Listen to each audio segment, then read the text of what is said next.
This is NVHA 020049. It's October the 9th, 2002.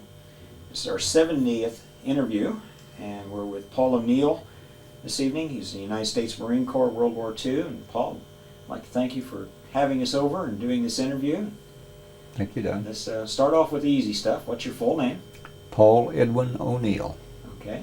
And what's your date of birth? 12/17/26. Okay. And what was your rank at discharge? Discharged, I was a corporal. Corporal. Well, Corporal O'Neill. Where were you born? I was born in Anderson, Indiana. Okay. Whereabouts? In North Anderson. I was born really in downtown Anderson in a row house, and then we moved to North Anderson in 1927 when I was a year old, and I grew up in North Anderson. Okay. Does the row house still exist? No, it's it's where Bob Bays, I think, has his rental car rental place. It's right there on the corner of Meridian and Fifth, I think it is. All right. Yeah. Yeah, there's a place, just an apartment building just down the street from that. That's correct, yes. A little bit south. I kind of wondered if maybe that was it. No, no, the building that I was born in, it's gone now.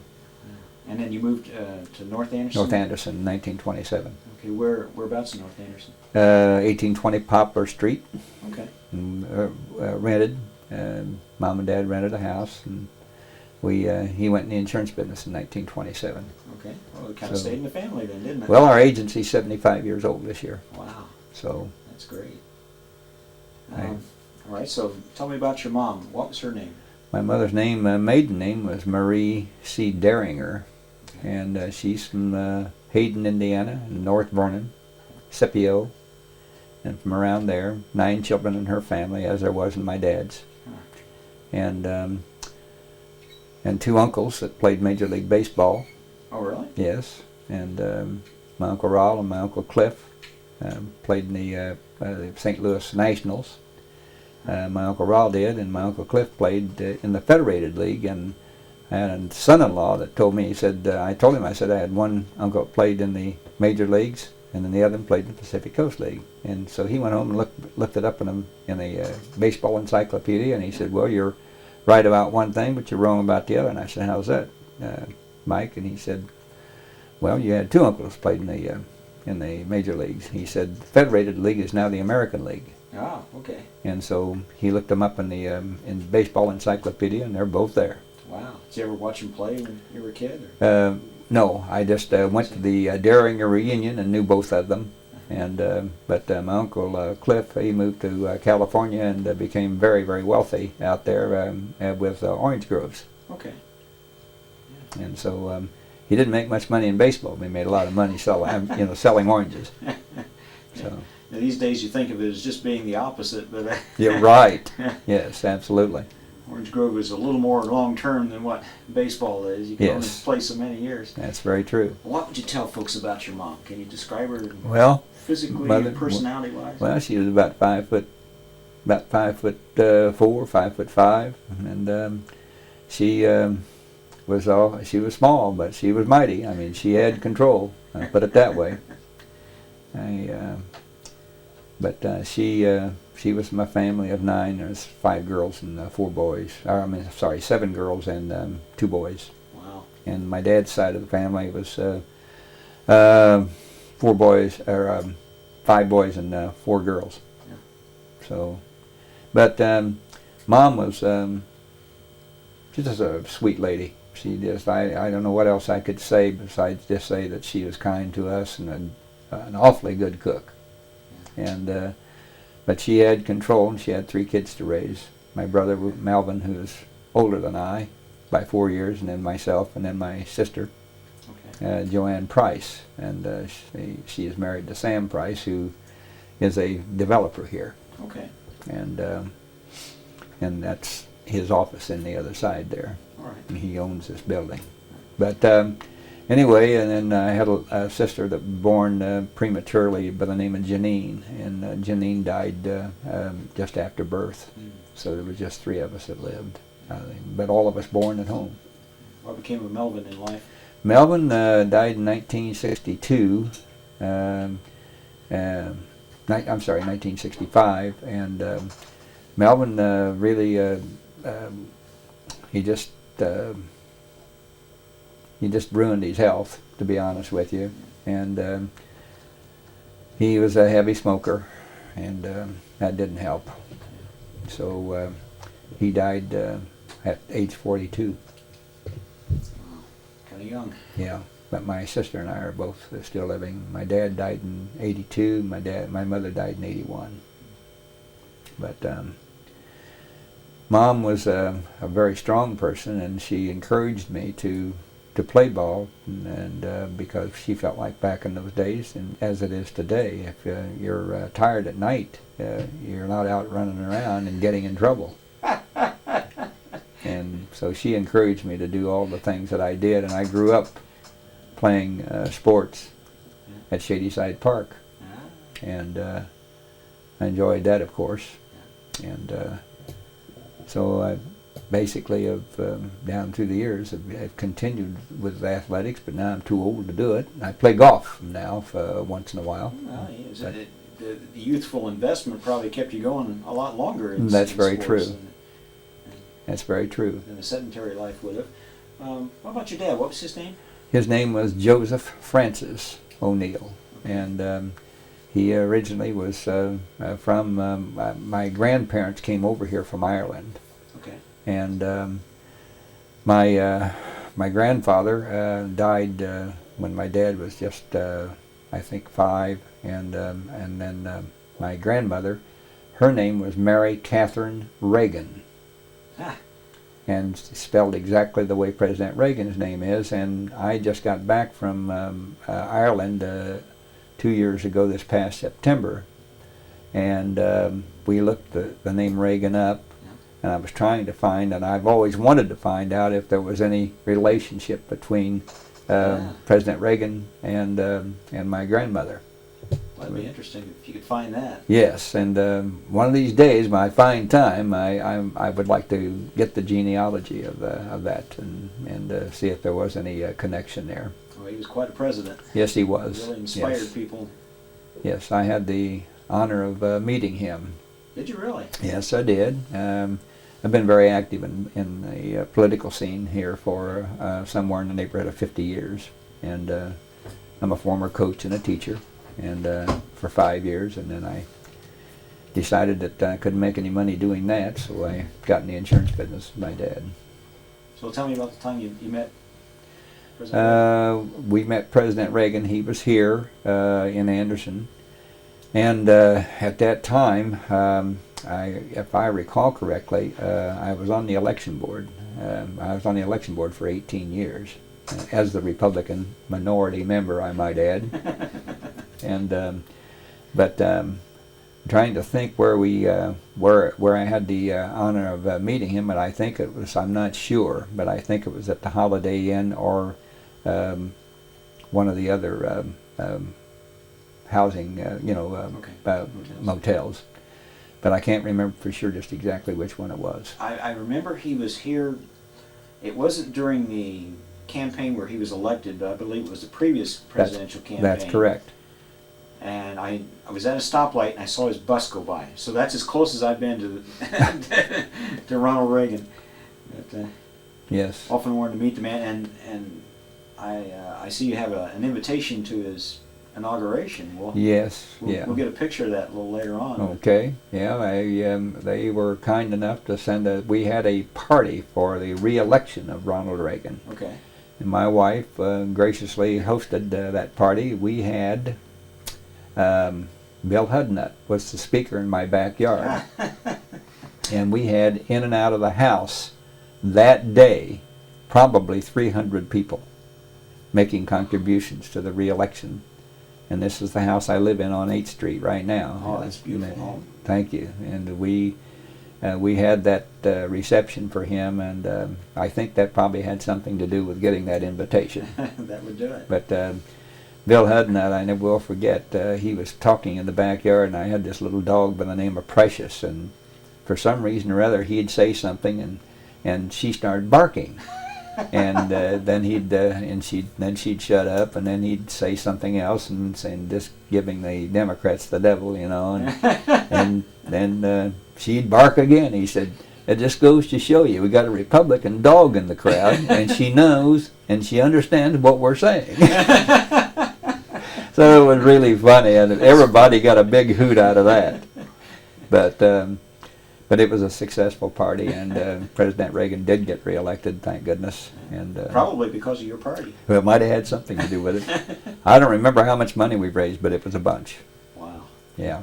That's great. And we really had a nice time, and nobody got intoxicated, and everybody helped clean up afterwards. Yeah. And I just told him, I said, "Well, what do you want us to do with the money?" I said, "Well, take it to the bank or give it to the chairman of the finance committee. I don't care what you do. Don't leave it here." Yeah. So they took care of the money, and like I say, I never even asked how much we raised, but it was a bunch.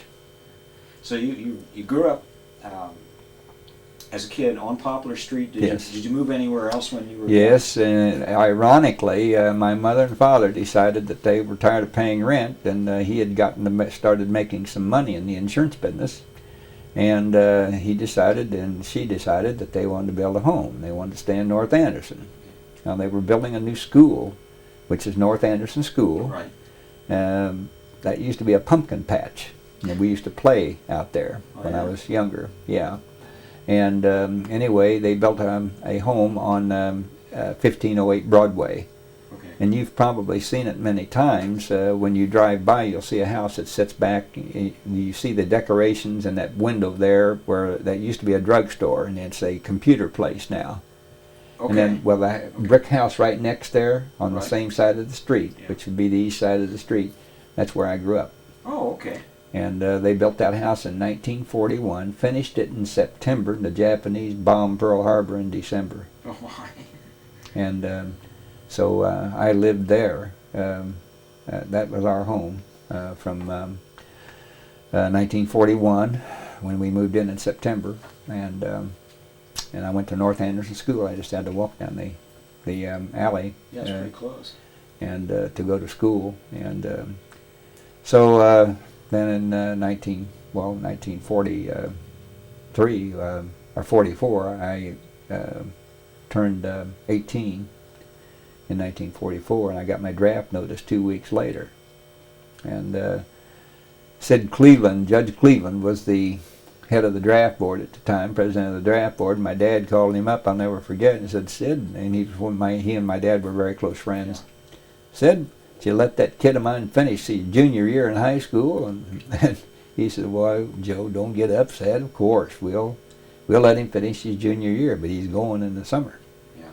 So I got my draft notice. They deferred it, and I was drafted July the 1st of 1945. So what was your feeling when you got the draft? Was you kind of scared or excited, or what? No, not really. My dad had been in World War I, and he lied to get in. He was only 17, yeah. And of course headstrong as could be, and he wanted to follow his brother, my Uncle Bill, to the service. Well, Bill was old enough. He was 19. I mean, he was a couple of years older than my dad, and he came up there, and this sergeant sitting there at the table said, "How old are you, boy?" And he said, "I'm 18.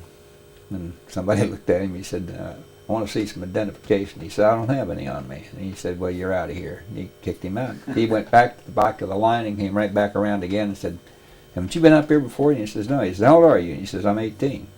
It's okay. Over in this line." Sent him over there, and he went to the service. He's determined, wasn't he? Oh, yeah. He wanted to follow my Uncle Bill. He was very close to my Uncle Bill. Do you know where he served? I mean, of course, yes, in France. But he served in France and Germany. Do you remember any of the battles you fought in? No. To be honest with you, he really didn't talk about it a whole lot down through the years, and I was always proud of the fact, naturally. And I never will forget, he brought his gas mask back, and he had his metal helmet, that kind of a tin can that sat on your head. Yeah.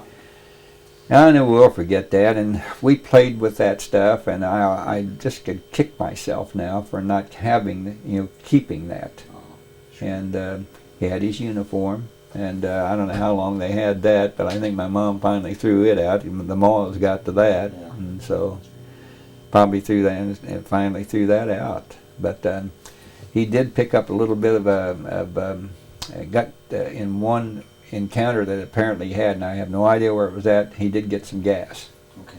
and he wound up with a somewhat of a small disability. Right. And he had always had, from that time on, had always had trouble with his having gas and on his stomach, Right. and he had problems with his lungs when he got older. Nasty stuff. Yeah. So, but he did have a small pension. I don't remember what it was, but I think it was like $41 a month or something like that. But back then, that was not, that was money to put food on the table. So My great uncle Burley Burke was in the Battle of Chateau Thierry, and okay, didn't much more than get into the battle until he got a piece of shrapnel through his lung, and survived the war but died shortly thereafter. But I wish I could get the story of the fellow who, his buddy who was with him there in the shell hole before he moved on. And, well, I think that's the only thing that really he really got involved in. And I do know this, that I looked at his discharge, and I'm not sure I've got that. I think I gave that to my sister, but it said his rank was a corporal, and he was classified as a chauffeur. Oh, really? Yeah. So whatever that meant, I don't know whether he was hauling people around, or whether he was riding a horse, or whether he was delivering munitions to the front, or whatever. Could mean a lot of things. Could have meant a lot of things. Sure But could. yeah, he was classified as a chauffeur. Sounds a lot nicer than what it probably was. Yeah. Oh, I'm sure. Yeah. Yeah. I'm sure he wasn't chauffeuring any generals around, or I'd probably heard about that. Yeah. But that's what he was classified as. So the kid growing up in North Anderson, Shadyside, of course, would be the place to go. Exactly. Yeah. Tell me a little bit about Shadyside back then. I have my own memories of it. Well, we had some guys that kind of volunteered. Nobody had any uniforms. A lot of us were playing barefooted because my mom and dad always bought us socks and shoes. But I'd get down there and I'd want to, play barefooted. And but Mr. Ronshine used to come out, and he'd bring a catcher's mitt, and he'd bring a chest protector that didn't fit. I loved the catch. Yeah. And then he'd bring 3 or 4 bats, and he'd have maybe 2 or 3 baseballs, and it was just a pickup game. Yeah. And we'd get as many guys as we could get down there, and we never did have a full 9 guys playing on both sides, but that made no difference. Yeah. But yeah, and of course we had a basketball goal on the garage, and played in the alley, and so then Mr. Kuntz, which was next door, he had a field there that he used as a garden in the summertime. I couldn't play there in the summertime. We went down and played in the pumpkin patch down where North Anderson School was at. Played football down there. That'd be a good place for it. Yeah. Yeah. So I played sports the year round. From the time I was probably 10 years old until the day until that I could no longer play. I played semi-pro baseball around here and played in the old Delco Remy League on 2 different teams. And it'd be nothing for me to play 3 baseball games in one day. Wow.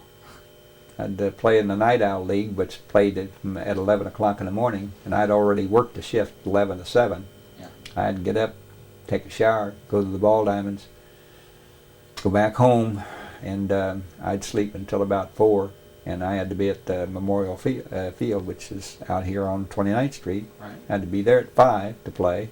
Right. And we'd play that ball game, and then I'd change hats and jerseys and jump over the fence at Delco and play in the Delco Remy Night League.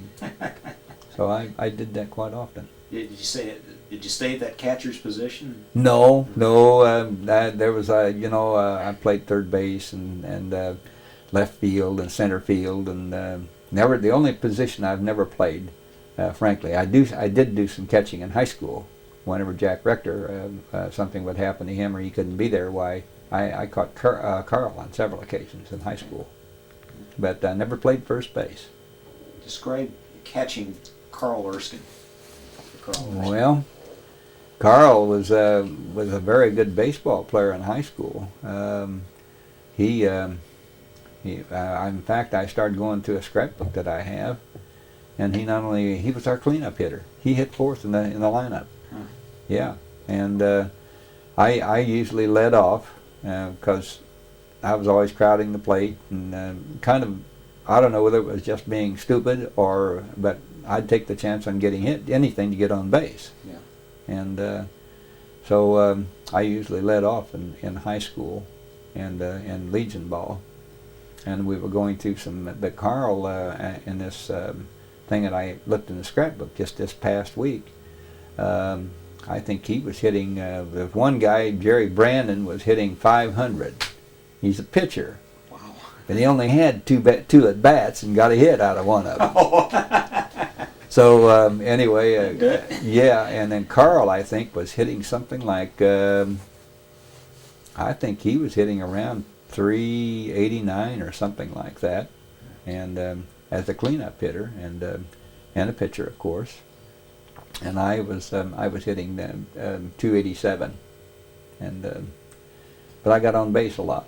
I worked. I'd do everything I could. I'd bunt. I'd just do anything I could to get on base. That's what you're supposed to do when you lead off. When you caught for him, could you tell a difference? Could you tell if this guy was really had the ability to become a professional? Yes, a lot of times he would throw him, and Carl, for a guy, he's only 5'10", and that's small for a pitcher, and particularly somebody playing the major leagues for 11 years. But he had a curveball that just wouldn't quit in high school, and it was quick. I mean, it just went straight down. It was an overhand curveball, and he had a good fastball, and in fact, the pitch that I had the most trouble catching when I caught him, which wasn't very often, but when I did, he always had that fastball, and he'd throw one up shoulder high, and I'd be down behind the plate, and it would sail. And next thing I know, I've got my glove up there, but it's not up there high enough to catch it. And it would hit the tip of the glove and bounce back to the backstop. And but Carl had a curveball that just wouldn't quit. And the thing that made him a major leaguer, though, was when they got him up there, they recognized the talent there. And when they got him up there, they taught him to throw a changeup, and that made the difference. He gave them the same motion like you would throw the curveball, but basically what it was a changeup, and didn't really have a whole lot of steam on it. You swung at the ball twice before it got there, one of those deals. But Carl and I, we went to the service together. Okay. His birthday is December the 13th. Mine's the 17th. Yeah. I always kid him about being older than me. But we were drafted and went down on the bus from the old Armory, which is a parking lot now, there on Main Street. Yeah. And we went down there, and of course everybody was walking around with towels around them, and so he wanted to come home and see his girlfriend, and I had a girlfriend too, and so my mother come down and got us, took us back. But we had to be back down here the next day. Yeah. And I was standing right behind him. He asked for the Navy. I asked for the Navy. He got the Navy, and they told me that well, we're full. You got the choice, Army or Marine Corps. And I stood there and kind of stupefied. And he said, "Come on, boy, make up your mind." I said, "I'll take the Marine Corps." Well, I knew the Marine Corps. I didn't know it at the time, but I found out it's part of the Navy. Yeah. And I thought, well, maybe we'll just get lucky and they'll send me to the same place. Well, they sent him to the East Coast, and they sent me to Paris Island. Didn't quite make it, huh? Didn't quite make it. But the third guy behind me asked for the Navy and got it. And why they split us up, I don't know. But who knows? I'm sure they had their reasons. Well, you're going to have to look pretty hard to find a nicer guy than Carl Erskine. That's true. He's just a real fine fellow. Yes, he is. A real asset to the community. When you were a kid, did they have the Japanese gardens there at Shadyside? Yes, they did. Okay. Yes, it was really pretty too. A lot of goldfish, large goldfish. Yeah. Yes, and I remember my mom used to take us down there, and we'd have picnics from time to time, and we'd always walk down there, and you could walk through the cave there. Yeah, I didn't know that I've never seen it where you could walk through it. There was always a fence Yeah. across it, but Yes. well, just an artificial cave. Yes, It just, but at one time you could walk through there, and it was beautiful. It had a blue haze to it. It was just really pretty, and they had put some kind of a sparkly stuff in there to make it sparkle at night, and it was really pretty. yeah, it's a shame it's all closed off now. Yeah, it is. But it's nice now as a veterans memorial. Yes, They did a nice job when they cleaned it up. I think they did too, and I think Mark is to be commended for doing that, because I'm sure he had something to do with that. Well, it sounded like you had a lot of fun as a kid. I did. I really had a good childhood, and my mom and dad. My dad wasn't home a lot because you can't sell insurance by sitting at home, Right. and so my mother was the one that took care of us most of the time, and did a good job. Yeah. So you went to North Anderson School. Yes. Tell me about North Anderson School and the teachers and anything stand out about those Oh days? yeah, Mr. Baker. Yeah, Mr. Baker just lived down the street from me. He lived right right next to where the Pink Horse used to be. Do you remember that? Oh yeah. And Mr. Baker, Thomas Baker. And he's the only one that I know of that ever refereed 4 state championships in a row. Did he really? He was a fine referee. Well, he was my coach at North Anderson Junior High. Mm-hmm. Now, being a referee at a state championship, I don't think that would be a very relaxing thing to do. Well, it You're under a lot of scrutiny. Oh yeah, no kidding. But we're talking about back in 1939, 40, 41, and in that area, and probably 37 even back then. But I'm pretty sure I'm right about that. He was either 3 or 4, but I think it was 4 times that he was chosen to referee. So obviously he was impressing the IHSAA. Did it seem like a big building to you as a kid? Oh, the Butler Fieldhouse. No, I mean North Anderson School. Oh yeah, well it was a brand new school. Yeah. And of course the guys out there, the guys I've grown up with, Tom Moreland and Dusty Rhodes and Froggy Armstrong and all those guys played with Washington. Well, I've been close friends with them all these years because I played high school ball with them. Yeah.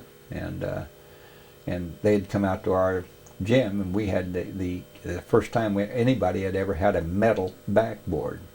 And you'd lay the ball up, and that ball would bounce a mile, you know. So we had a kind of an advantage when somebody come out there. But John Wilson and I became very good friends down through the years, and of course John used to come out there, and we never did beat Central Avenue that I could remember. Yeah, he was a pretty tough player. We had John Wilson and Carl Erskine on the same team. That's pretty hard to deal with because Carl was a good basketball player too. I don't know much about his basketball career. He's a good basketball player. He's just a good athlete. Yeah, well, I suppose it would carry over. Well, I did the punting for the high school my sophomore and junior year, and Mr. Cummings wouldn't let Carl play football because he recognized that there might be a potential there that Carl could be an outstanding baseball player, which he was. Didn't want to take a chance of him getting hurt. Right, but Carl would come out and he'd punt in his tennis shoes, and I got on football shoes, and he's out kicking me by 10 yards. Holy smokes. So that tells you something about the talent. Well, I would think so. Yeah. How'd you folks make out during the Depression?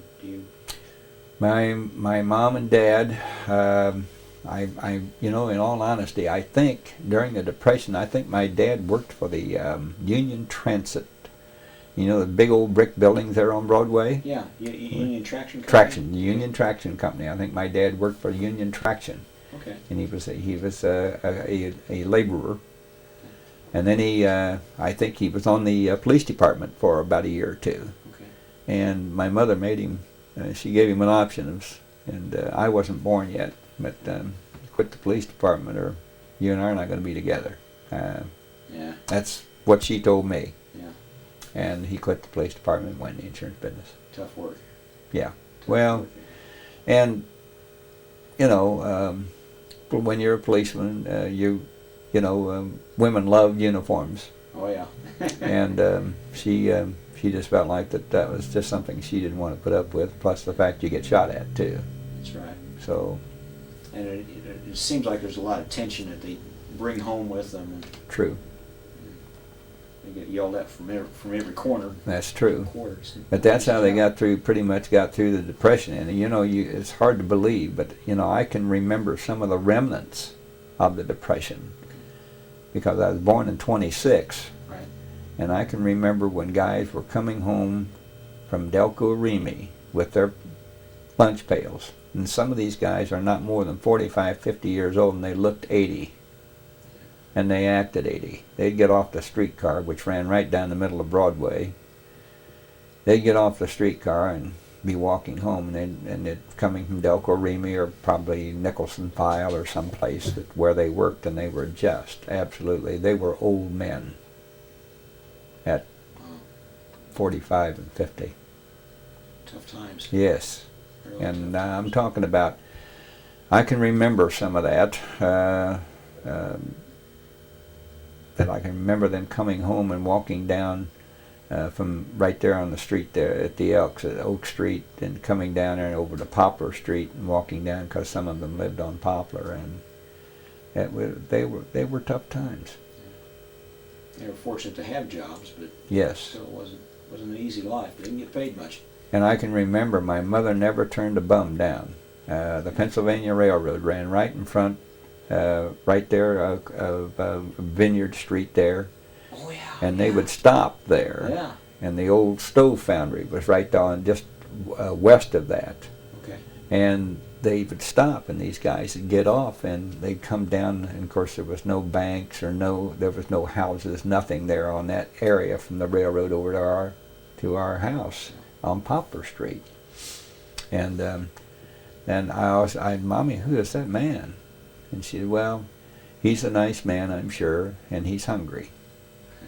I don't remember my mother, those women in that neighborhood on Poplar Street in North Anderson, I don't remember them ever turning those people down. Wow. And they'd always come over and want to know if they could mow the lawn. Well, they didn't have to mow our lawn because we had a racetrack around it where we all played, because a lot of the kids in the neighborhood just gathered at our home. Because my mom was constantly shoveling Kool-Aid out the back door. So, but they would come and she would give them a piece of pie, piece of rhubarb pie, and a cup of coffee. And she said, you don't really need to do anything. There's nothing for you to do. And she'd give them that, and they'd go back over and get on the train, because a lot of those freight trains would stop there, and the reason why is because apparently they were switching tracks for the passenger train or something like that. Okay. So they would stop there, and these guys would get off, and if nothing else, if the train left, they'd just wait till the next one came by and get on it. So I do have some back in 1934, 35, 36, 37. I can remember that. I was old enough to see these guys coming by, and Mom she never called them bums. She just said, well, these guys are hungry, and you know what it's like to be hungry. And I said, yes, Mom, I do. So, but that was, it was difficult. That's the kind of investment that always pays big dividends. Yeah, I think so. Maybe you might lose a little coin of the realm, but you certainly gain a lot of gold for the heart. Well, she felt good about it. I'm sure of that, knowing my mom. She, like I said, Charlie King, Dr. King, I think he drank as much Kool-Aid out the back door as I did, because he spent a lot of time playing basketball in our backyard. Yeah. But, of course, he's retired now. Yeah. But I grew up with Charlie King. Did you really? Mm-hmm. Yeah. I'm having a hard time picturing him drinking Kool-Aid, but Well, yeah, he lived up close to number 5 fire station, the old fire station that's closed now. Yeah. He lived, what is that? That's Oak Street, I think, or whatever, but that's where he lived. I can't remember. I just, I'm not out there very much. I used to know all the streets, but not anymore. So you went to high school, junior high. Where'd you go to junior? North Anderson. North Anderson. Mm-hmm. Okay, Yeah. so it was all right there. And through 8th grade at North Anderson, Mm-hmm. and then you went a freshman year to Anderson High Anderson School. High School, yeah. Mm-hmm. heavily involved in sports. Yes. Mm-hmm. How many different sports did you? I lettered in all 3 sports in high school. Yeah, in fact, I got the premier award you could get was a big green A with an Indian in the middle of it. Mm-hmm. You know, the only way you could earn that is by being on the honor roll for the year, and 2 sports, or lettering in 3 sports. Wow. That's how you got the Indian head letter. Well, that's a good way to do it, being on the honor roll. Yes. And lettering. I think that's a great incentive. Well, Bob Morris, he got his. He wasn't a baseball player or a track man. Bob Morris was the brother-in-law to Virgil Cook, owns Cook Block and Brick. Bob lettered in football and basketball, and he was an honor student. Okay. That's how he got his Indian-headed letter. So in football, you were the kicker? Yeah, I was a kicker and a halfback. Yeah. Okay. Yeah. Of course, back then we didn't have any T formations. We had a single wing formation, and that's what you ran out of. And so played a halfback and did the punting. Did you have a preference between the two? Oh, I'd rather play halfback. I get the pass. Oh. Yeah. So you did a lot of passing. Yeah. I get the old, and it's corny as can be, but I get the old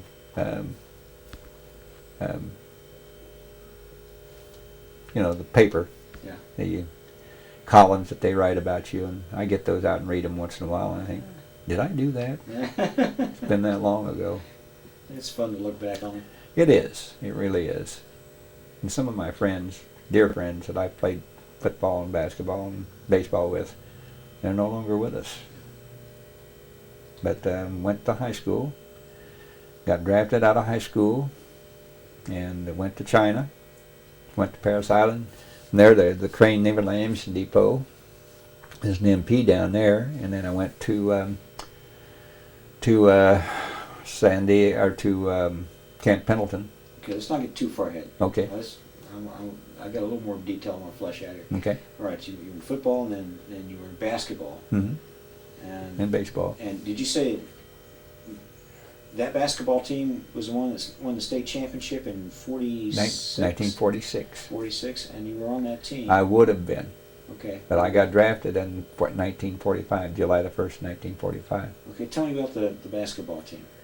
Well, because they were state champions before yes. they actually won the championship, but they were forming and coming together. And well, it was a freshman, it was a freshman class, and John Wilson was on that team. Yeah. And of course, and then Carl Erskine was a year ahead of us. He graduated in 45, and it just evolved that way. We played together in 45, and then, like I say, I got drafted in July of 45, July the 1st, and then they entered school the following September, right. And that in 45, and then of course they graduated in June of 46. So that's how the 46 team came about. And but after I got drafted, then I had to come back to high school, and I could have taken the GED, and I didn't want to do that. I wanted to graduate like everybody else. Good for you. So I went back to high school and graduated with the class of 47. Wow, that's super. That's great. So what position did you play in basketball? I was a guard. Okay. Yeah. I could see you as a guard, maybe a forward even. I was one of the bigger guys, believe it or not. I was one of the bigger guys on the team. I was 6 foot tall. I've lost an inch. I'm about 5'11" now. So, but I begin to settle a little bit, But I had a good high school, and most of the guys, believe it or not, the friends that I made, I've just really done. We've remained friends all these years. That's great. Mm-hmm. All right, so he gets drafted on us. They let you stay until the summer, and in July you went to the Marine Corps, mm-hmm. to Paris Island. Mm-hmm. Tell me about Paris Island. Oh, it was pure hell. Yeah. The gunnery sergeant at the dormitory was the chief drill instructor, and then we had a guy named PFC Cosmer, and he was the one that put us through made us jump in the hoops. And I've got a picture of my platoon over there, 414, and with him, and he was Polish. He was from Chicago, and he'd get right in your face and he'd say, "You know what? I don't like the Irish. Never did like the Irish. And I don't like you. And I'd say, well, do you like me? And yes, sir. You know, you don't tell him, no, I don't like you. And I will forget one day he says he wanted to, we had rifle inspection. And he said he'd come up and he'd just stand there and look you right square in the face, and he'd grab for that rifle, and you better let it go. Then he'd act like he's going to grab it, and you drop it on the sand. That's a mistake. But he asked me one day, he said, he picked that rifle out of my hand, and I stand there at attention, and that's the dirtiest piece I've ever seen in my life. He says, look at that. And he put the barrel up there, and that, of course, the thing was back, the bolt was back, and it was an M1, Grand M1. And he said, you see that dirt in there? And I said, no, sir, I don't. Uh-oh. Oh, you don't? No, sir, I don't. So he just reached down and grabbed a big handful of sand and poured it right down the bore. Said, you see it now? I can't tell you what he called me. It's pretty harsh language. Yeah. But I said, yes, sir, I do. And he handed it back, threw it back at me.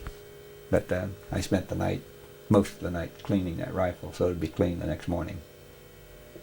But nobody ever treated. And we're on Parris Island, and this very nice drill instructor has shown you how to clean a weapon.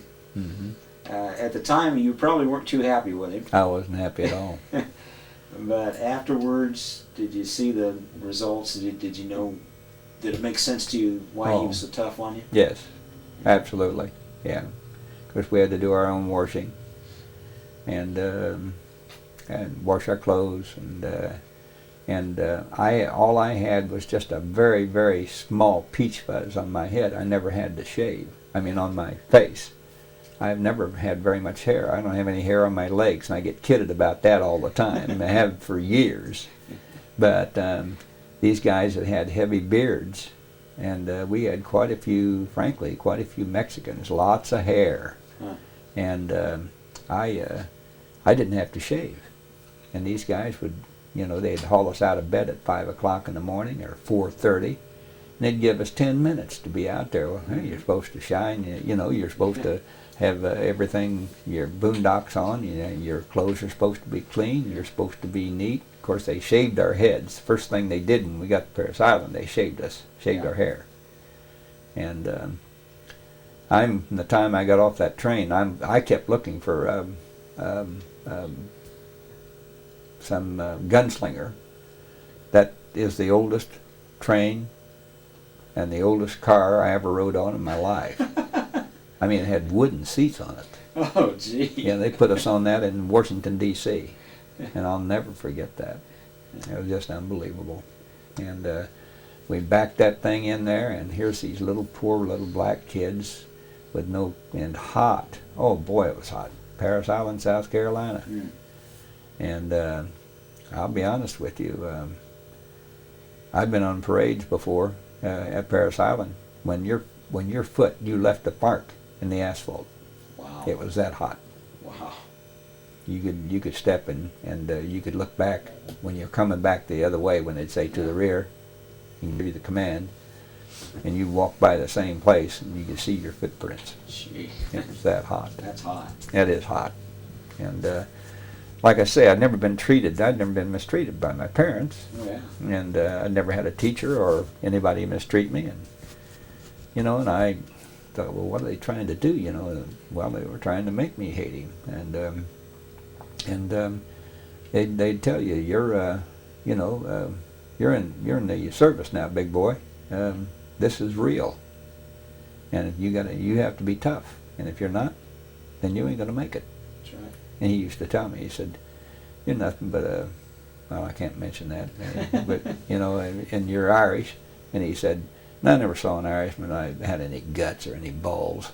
And boy, I'll tell you, I always threaten, if I ever get the opportunity, I get away from here, I'm going to look him up afterwards. Yeah. I'm going to beat the hell out of him. Yeah. because he wasn't very big. He was only about probably 5'8", 5'9", and like I said, I was a 6-footer, and I was all muscle, and I've done my share of fighting and fist fights and things. That's one of the reasons why I don't have all of this is bridged up here from either fist fighting or playing football, because we didn't have face masks, and I did lose a tooth over at Muncie Central. He still scored. Oh, darn. Remember the guy that did it, Jackie Adams. But PFC Cosmer, he wound up being, really, in all honesty, Don, he wound up being a pretty decent guy after it was all said and done. Yeah. He wound up being, because they kept us another 3 weeks, because after the atomic bomb was dropped, they kept us another 3 weeks down there, and then they decided where they were going to send us. And they didn't send everybody to the same place, of course. And so he called me into his tent one time, and he says, "Hey, Paul, O'Neill, get in here. I want you to do something for me." And I thought, oh, I wonder what this is. Well, what it was, he says, "I've got some shrapnel coming up." And he says, and what happened was, he was in Tawarwa, and he threw a grenade across the creek like Kilbuck. Mm-hmm. It's a small creek, you know, you can throw a rock across that easy, or a grenade. And he ducked down in behind some big roots of a big, huge tree in this jungle. And the guy on the other side picked it up and threw it back. Oh, gee. Well, it went off in the air before it hit the ground. And it blew him up behind those roots, and he got it in the back and in his butt. Well, this shrapnel, after all these years, well, not after all these years, I think that happened in 43, and he's a DI in 45, yeah. So this shrapnel's working its way up out of his buttocks, and he says, "Now, I'm going to lay on my couch, or on my bunk, and here's a needle. Now I want you to pick that shrapnel, those slivers, out of my butt that's bothering me. And boy, you better not hurt me." Now, how in the world do you pick shrapnel out of somebody's fanny and not hurt them? Why didn't he go to a doctor? Well, he was a tough nut, I'll tell you. He really was. But anyway, I'm down there, and I thought, God, I hope nobody comes in this tent here. He's got his drawers down, laying on his bunk, and here I'm down here, Dr. O'Neill, you know, picking the shrapnel out of his fanny. And naturally, I drew a little blood, and but not much. But anyway, he'd say, "Well, that's enough." He said, I think you got." And of course, I took those little slivers and laid them on a table that was sitting next to his bunk, and so he said, "Well," he said, "that's something else. Don't have to worry about." So anyway, he said, "I want you to know I appreciate what you did." "Thank you, sir." And that was, but like I say, he became a pretty nice guy afterwards. Yeah. And I coached and taught school in Chicago for 2 years and never looked him up. And I wished I had have. It's funny how guys that you have confrontations with, if you play it out to the end of it, you really could wind up being pretty good friends with them. Yes. I've had that happen to me. Have you? People that I just thought I'd get in a fight with at any minute, and I just kind of said, "Hold off, let's find out a little bit more about this guy," and then wound up being good friends later on. Oh, I'll be darned. It's, well, it was a strange relationship, and like I say, he was a tough nut, and I don't know whether I could have whipped him or not, but boy, I tell you, there were times I wanted to. Oh yeah. Did it let you do any holy stoning? Any what? Holy stoning? What's Where that? you took the stones and scrubbed the floors, Oh, yeah. or the decks rather. Well, we did it with bricks, Yeah. and sand and bricks, Yeah. and boy, I'll tell you, what a nightmare that was. Yeah, with the bucket brigade and all that. Yeah, we did some of it. I think I only did that one time, but I did everything I could to keep out of trouble, because boy, they could make you pay. Oh yeah. And Sure could. but he picked on me pretty heavy. But I wasn't the only one. He picked on. He was dark complected, real dark complected, and he picked on a lot of the guys of Mexican ancestry. You could tell, they were Latinos, and he picked on them too. But boy, the things he would say would just cut you to the bone. Oh yeah. And you just can't use that kind of language. And I'll be honest with you, I wasn't used to that. My mother, I don't think I've heard my mom swear, but maybe 4 or 5 times in her life, and it was damn or something like that. But boy, down there, I mean, that was just that was a new ball game. Different world. It was a different world. It really was. Where were you when? Well, okay, a couple of things. Where were you when you heard about Pearl Harbor? Well, Pearl Harbor, let's see, that was in 41. I think 1941, I think I was in the 7th grade. Yeah. Do you remember hearing about it? Oh, yes. Oh, I sure do. I remember it very well. My mother, she was pretty upset because my brother, of course, I wasn't old enough, but my brother was 4 years older than me. Mm. Well, he tried to get in the service 2 or 3 times, and they wouldn't take him because of his lack of lung capacity. And yeah, I remember it very well. And in fact, I remember my mom, right at the old courthouse, not this one here, but right on the old courthouse, right there on that's caddy corner from where Frisch's used to be. Okay. Right there was a great big screen wire. And my mom took all of her metal, her aluminum pans, and we gathered them up in a big box and took them up there and dumped them over the fence. Huh. And I told my mom, I said, "Mom, you're throwing your pans away. What are we doing this for?" And she said, "Paul, that's what they make airplanes out of." Yeah. Okay. Well, I mean, 1941, I'm probably, I don't know, I'm 13, maybe 14 years old. I don't remember now, but anyway. But we used to keep the papers. And then and they come out with a deal where they needed grease, and she gathered the grease, and that goes into munitions. Okay. And so we'd take grease, and she'd save her grease, and she had these coffee cans like this, big coffee cans, and she'd save the grease and pour them into coffee cans or whatever, pails or whatever she had, and take them up and to the courthouse. In the old courthouse, and they'd take it from there, and then we took the papers to A.B. Kirsch, who was a Jewish guy that was in World War I with my dad. Okay. And he had a junkyard, and that was down where, as I recall, where the parking lot for the Eagles is now. It used to be a taxi stand in there. Well, that's where his little junkyard was at. And but he was a Jewish fellow.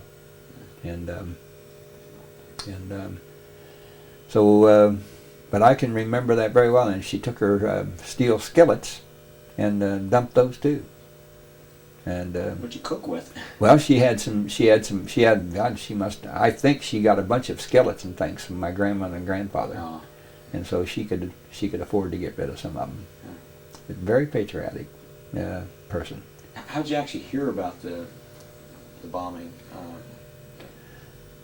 Well, as I recall, he came over the intercom at North Anderson School. Okay. And the principal, Mr. Baker, announced that the Japanese had bombed Pearl Harbor. And that's how. And my wife has an uncle that was at Pearl Harbor. Oh, really? Yeah, Dick Beverly. Oh, we are. Yeah. He wasn't on ship, he was on leave. Okay. He was a Marine. Yeah. And he was on one of the ships. I don't remember which one it was. His name was Dick Beverly. And he was on leave, and when the Japanese hit. Is he still around? No, he just died about 2 years ago. Yeah. We only have one Pearl Harbor vet. Oh, do you? Some more. Okay, well, I bet. Yeah, well, Dick would have talked with you, I'm sure. Yeah, but he lived in Columbus, Ohio, and he just died about 2 years ago. Well, the other great event here in this scale is the bombing, the atomic bomb. Mm-hmm. And you were still at Paris Island? I was still at Paris Island. Okay. Yes. What's your reaction there? Well, there was of course, there was a lot of hooting and hollering. Yeah. By the time it got to us, as I recall, it got to us sometime around 11:30, 12 o'clock at noon, and that was time to go to chow. And as I recall it, that's when we got the word that they had dropped an atomic bomb. Well, what in the hell was that? Yeah. You know, I'd heard of an atomic bomb, and I couldn't believe when the figures started coming out the devastation of that thing. And the Enola Gay, of course, is the one that dropped it on Hiroshima. And I saw the plane that dropped it at Dayton, Ohio. The plane that Boxcar? Yeah, I think it's Boxcar. I forget the name of it, but that plane that dropped it on Nagasaki is over there. Yeah, they have it there. And I've been to Dayton 3 or 4 times now in the last 6 or 7 years, and I just can't get over going over there and seeing Little Boy and Fat Boy. They have the 2 atomic bombs that were dropped on the first one, which is relatively small in comparison. I couldn't believe the devastation of Hiroshima with that one bomb, and then and of course the plane, the Enola Gay, they were afraid they weren't going to get it far enough away. They were worried about it because they knew how devastating it was going to be. And then the other bomb, the Fat Boy, as they call it, that thing is huge. Yeah. In comparison. I wouldn't want to be the guy that loaded in the plane. I mean, it seemed like it'd take a heck of a crew to get it up there. Oh yeah, yeah. How did you hear about it? Did you hear about it in words? Did you see pictures? No, words. Okay. Yeah, we heard about it in words at Parris Island. Okay. And there was, and of course there was a lot of relief because we were already being told that that you guys better take good care of your pieces, and you better keep yourself in shape because you've got a task in front of you. You're going to be part of it some way, somehow. Yeah. And that wasn't a very pleasant thought, to be honest with you. It wouldn't have been an easy battle either. Well, the thing about it is that they were prepared to use women, children, whatever. So you talk about terrorism today. Yeah. That sort of thing was just. I mean, I can't imagine me shooting a kid, or a woman especially. That'd be hard. But the self-preservation is pretty demanding, and it's true. I would have done, I'm sure, whatever I was ordered to do or whatever I had to do to survive. It's either me or them. And the guys on Iwo Jima and Okinawa had exactly. seen firsthand what they would do. Exactly. So but there was a lot of relief that everybody was asking, well, what now? Where do we go from here? When Tom Morgan went into Japan, they occupied Japan, he said that the people headed for the hills. They fled because they had heard that in order to become a Marine, you had to kill your mother and father. Oh, really? And they really believed that. So if they were thinking that, you can imagine how they would have done exactly what you've described here. Yes. Anything to. But Dick Beverly was on Guadalcanal eventually, and he had a couple of Japanese flags that he took off of a couple of guys that he shot, and then he had some other artifacts there that he had brought back from overseas. Tough battle too, Guadalcanal. Yeah, nasty and long, but it's and Dick really didn't talk a lot about it, to be honest with you. He really didn't, and I didn't ask him a lot of stuff because he didn't really. Because my wife, Linda, always told me that, well, Uncle Dick doesn't really want to rehash it, so I didn't really question him a lot about it. But he was a quiet guy anyway. I can't imagine him killing somebody. Right. But he did. That'd be hard.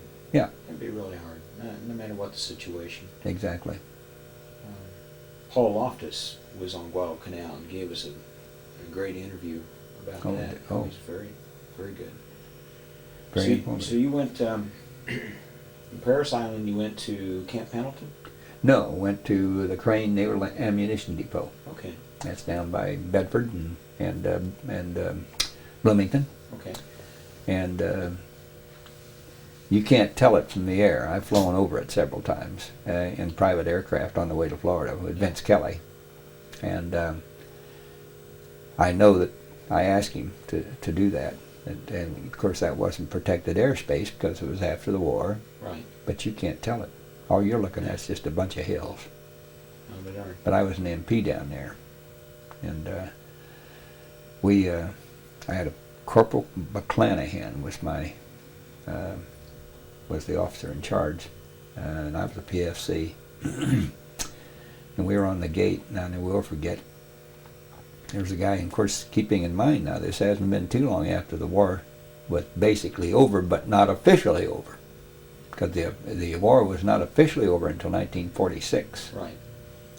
And anyway, some truck driver drove through the gate and practically ran over me. And of course, we're both carrying .45s, and I started yelling at him to come back.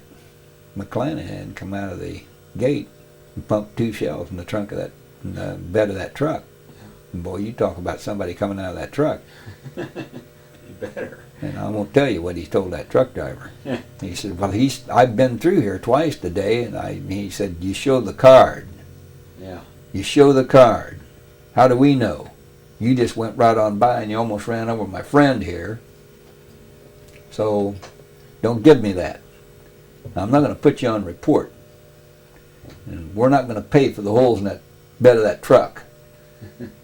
And so he went on, and that was the last I heard of it. That's the only thing that happened down there of any significance as far as I was concerned, until I didn't sign up to go overseas. Okay. And we had a big snowstorm. I'll never forget that as long as I live. My brother and my mother and my sister drove to Bloomington to pick me up at the USO. I'm coming home for Christmas. Yeah. Well, guess what? A bunch of the guys that had signed up decided they either didn't want to go or they really couldn't get back because of the weather. But my mom and brother and my sister got through. So why not them? Come on. So I'm got my sea bag all packed, headed downstairs. And I had a beautiful billet down there, and it was really nice. And I was on my way out and said, Private O'Neill, lay down in the first sergeant's office. And I went over there, and he said, get your bag packed. You're going to Camp Pendleton. I said, I didn't sign up. He just blew a gasket. Get upstairs. Get that bag packed. You're going to Pendleton. I didn't ask why, and I found out why. Some of the guys that signed up couldn't get back. They were looking for bodies. I was on the basketball team down there. I'm close to home. I didn't lose anything in China or Camp Pendleton. Yeah. Well, anyway, I went to Camp Pendleton, and I was out there about 3.5 weeks. And San Diego. I wouldn't have made a very good sailor. I got sick in the harbor. We hadn't even left yet. Now, I've heard that San Diego, once you get out of the harbor, you can go completely across the ocean and be fine, but that harbor is really choppy. And Well, that ship just moving around just made me sick. So we boarded that USS Starlight. We boarded that about. I started boarding around 12, and I think we got done somewhere in the neighborhood of around 1:30 or 2. And they left the harbor about 4:30 in the morning. now you said the Starlight, that was a Liberty ship? Yeah, that was it. And Liberty ship. okay, we'll get a picture of that a little bit later on, but you were telling me something about it earlier. It had shot down... They had, if you look real close in the superstructure, and you got to look close, but you'll see 5 Japanese flags up there. Huh. And that ship shot down 5 Japanese aircraft. Wow. That was attacking the ship and a group of other ships, Okay. kamikaze, and so whoever was manning the gun did a pretty good job. I guess so. But Do you know where it was when they shot down? no, I didn't know where it was at. Wow. But yeah, that was named the USS Starlight. They had me on the very low part of the deck, and in the sleeping quarters, and I thought, geez, if this thing breaks apart, we're all going to drown, I wasn't worried about a Japanese submarine, but I'd been up on, I'm telling you, I wouldn't have never gone downstairs and slept. Yeah. I'm serious. I would not have. I would have stayed on top of the deck if a full-fledged war had been going on. Yeah. I'd just slept up there if they'd let me. Now, those were not the best constructed ships in the world. They threw them No. together pretty quick. Well, they're welded together, Yeah. and some of the welds sometimes didn't hold. But rivets do a much better job. Yeah. General J.C. Breckinridge was riveted, but that was a passenger ship prior to the war. Okay. Yeah, and they turned it into a troop ship immediately. So the Breckinridge is what you came back on? Yes, that's what I came back on. All right, so you're going, well, follow the route here. Are you going to China? Yes. All right. Yeah, going to China. What's the Occupation force. Mao Tse-tung was trying to take over the communist government, was trying to take over, and Chiang Kai-shek was still the United States government, and its allies were supporting Chiang Kai-shek, and so they shipped us over there in 1945. They shipped us over there, and we landed at a little place called Taku, which is right on the ocean. Okay. And it's a deep water port, but it's not a very big place. I mean, but they put us on landing craft to bring us in. And of course they were instructing us not to feed nor give any food or anything to the little kids, the little beggars. Mm-hmm. Hell, I couldn't not do that. I felt sorry for them, and I had some chocolate bars, and I had a couple of cans of Spam and stuff like that, because I knew I'm going to eat the next morning. I know that. Yeah. We landed there late at night. It was around 11. Slept all night on just a wooden bunk, no mattress, no nothing. And I used my backpack as my pillow. And boy, you talk about cold.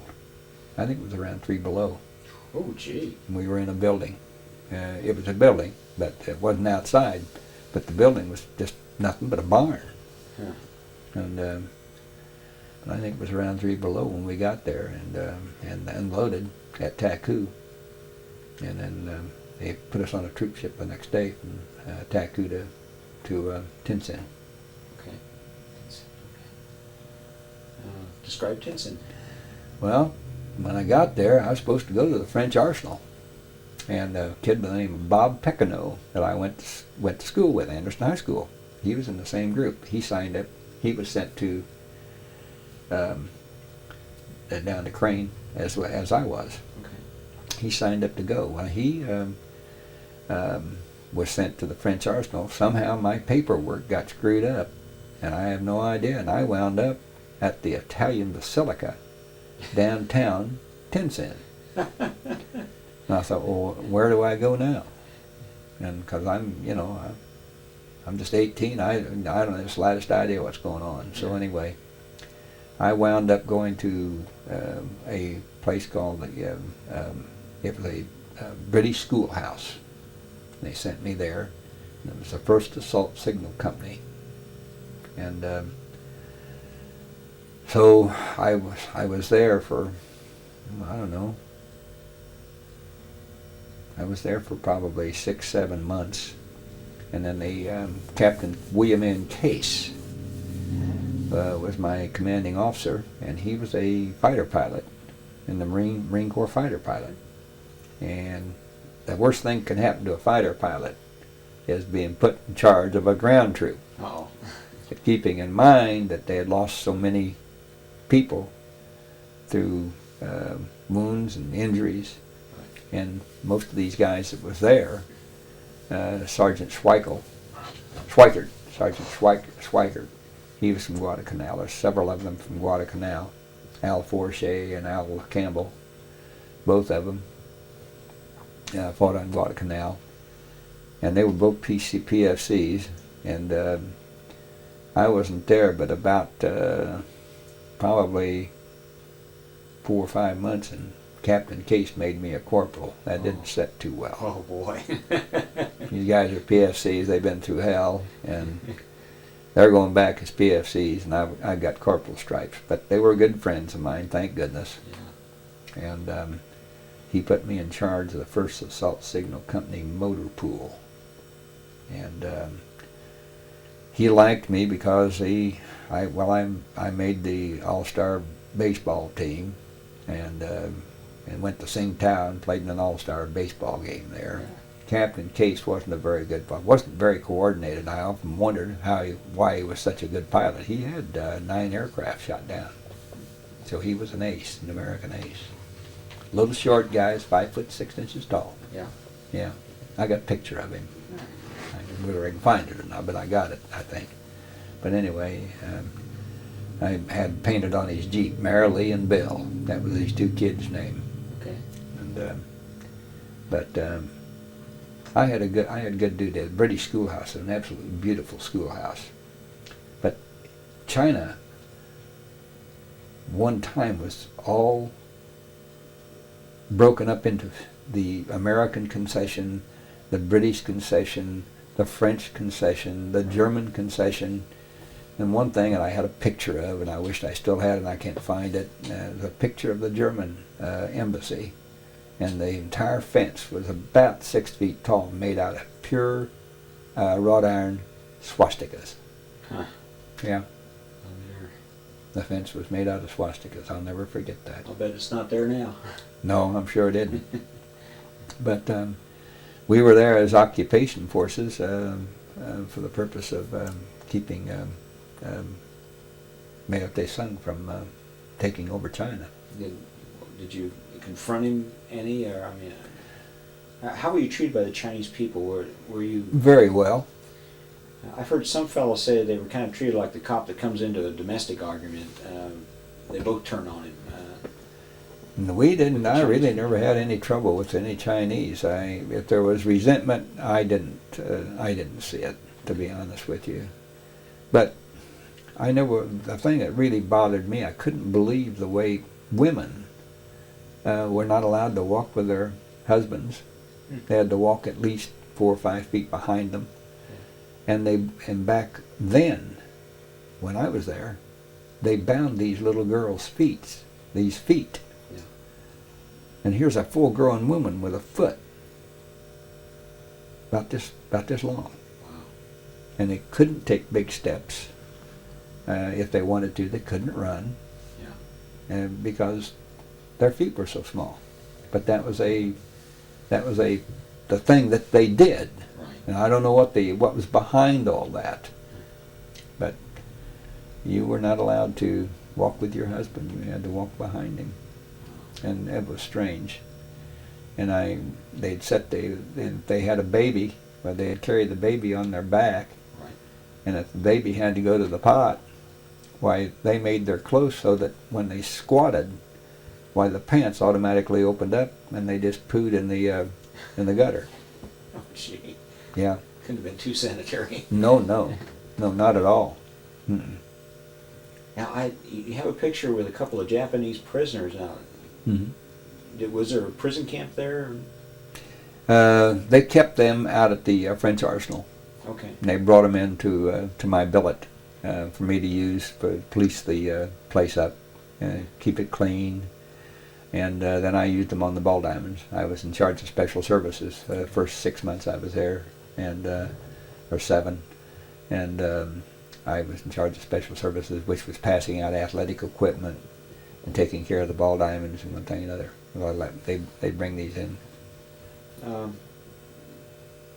Since the war wasn't officially over, then they really couldn't go home at this point, could they? No. All right. But even at that, what the amazing thing about it was, even in North China now, as many of them as got killed and lost their lives and whatever, there was 2.3 million Japanese soldiers under arms in Manchuria in China. Wow. 2.3 million. That's a lot. That is. I mean, it's a And- small country. I mean, Yes.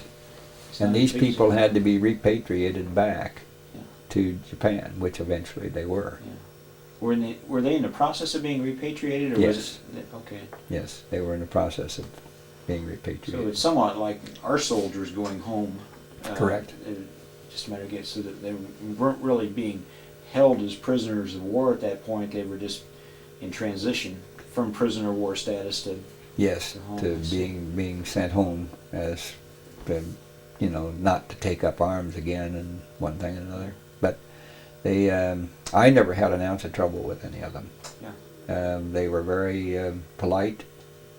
You tell them to do something, they did it without question. But I never asked them to do anything that I wouldn't do myself. And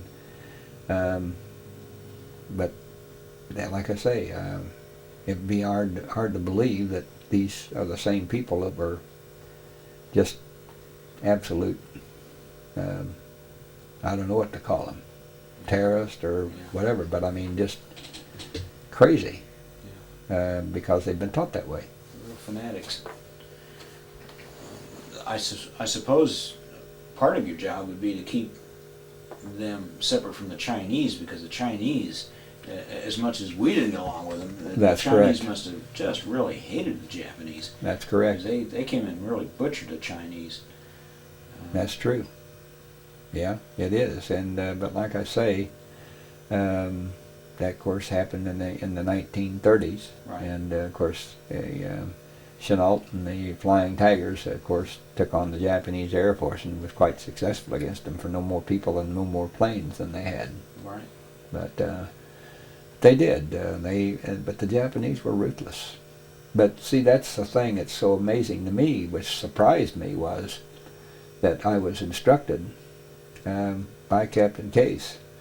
You don't touch these people. Get you 10 years in Portsmouth prison, New Hampshire. You hurt one of them, you will be punished severely. So I knew what I was supposed to do, and he said if I had any problems, I'd call the MPs, and they would take care of it. Did you ever get out amongst the Chinese people? Oh yes, Very yeah, much. yeah. I brought some nice gifts back from my mother and my sister. Yeah, my sister still has a silver bracelet that was made over there. Did you have any friends that you made along the line, or just? No, not really. We had I had a houseboy by the name of Charlie, and then we had another houseboy by the name of Steve, and he was a White Russian. Huh. I didn't know what a White Russian was. What the hell's a White Russian? Well, that's a political prisoner, and his family was massacred by the Bolsheviks, and if they knew where he was at, they'd kill him. Wow. And Steve, I found out about this from Captain Case, and I'd say, and then of course when people, I'd have some of my friends or my buddies, would come over from another place, and we'd go out on Liberty, and I'd say, hey Stevie, tell these guys what had happened if you go back to Russia, and he'd go, because he was at one time was of royal blood, Wow. and Know that. was yeah. Do you know what became of him? No, I don't. He was still there and working in the billet at the schoolhouse, British schoolhouse, when I left. You have to believe that when the communists took over, it probably didn't bode too well for him, unless he escaped some way. Well, no, he probably he lived the rest of his life, I'm sure, in China, because he went back to Russia. They'd kill him. Well, the communists probably found out about him and killed him there in China. They could have. Think. They could have. That was the whole thing. Is when we left there, why, they were repatriating us back to America, and I got shot at a couple of times over there. We were sunning ourselves on a wall at the First assault signal coming motor pool, but we were outside of the Tinsen. We were about 3 or 4 miles outside of Tinsen. Yeah. And we had Jeeps and, that we maintained, and a couple of half-tracks. And we didn't drive the half-tracks very often. Then we had some Recons and some 6x and trucks that we used to haul guys to the slop chute in, the beer hall. Yeah. And but we were sunning ourselves on a Sunday afternoon, and Bugs Mueller, I heard this ping, and I said, "You hear that? What was that?" He said, "Damn it, they're shooting at us." Well, it was the Chinese communists. Ah. They'd take pot shots at us. They didn't. They never showed their face in downtown or in Tinsen itself proper. George Villey was in the Air Corps over there, and he said that they didn't allow them to call them communists. They were supposed to call them bandits. Did you ever hear anything like that? All I know is, yeah, the bandits. Yeah, they called them. That's what they did call them. Yeah. Was just bandits or insurgents. And Captain Case, that was how he kept his flight status in his flight pay, was flying a reconnaissance aircraft between Tinsen and Peiping. Okay. And he asked me one day, he said, you ever flown before? And I said, "No, sir, never have."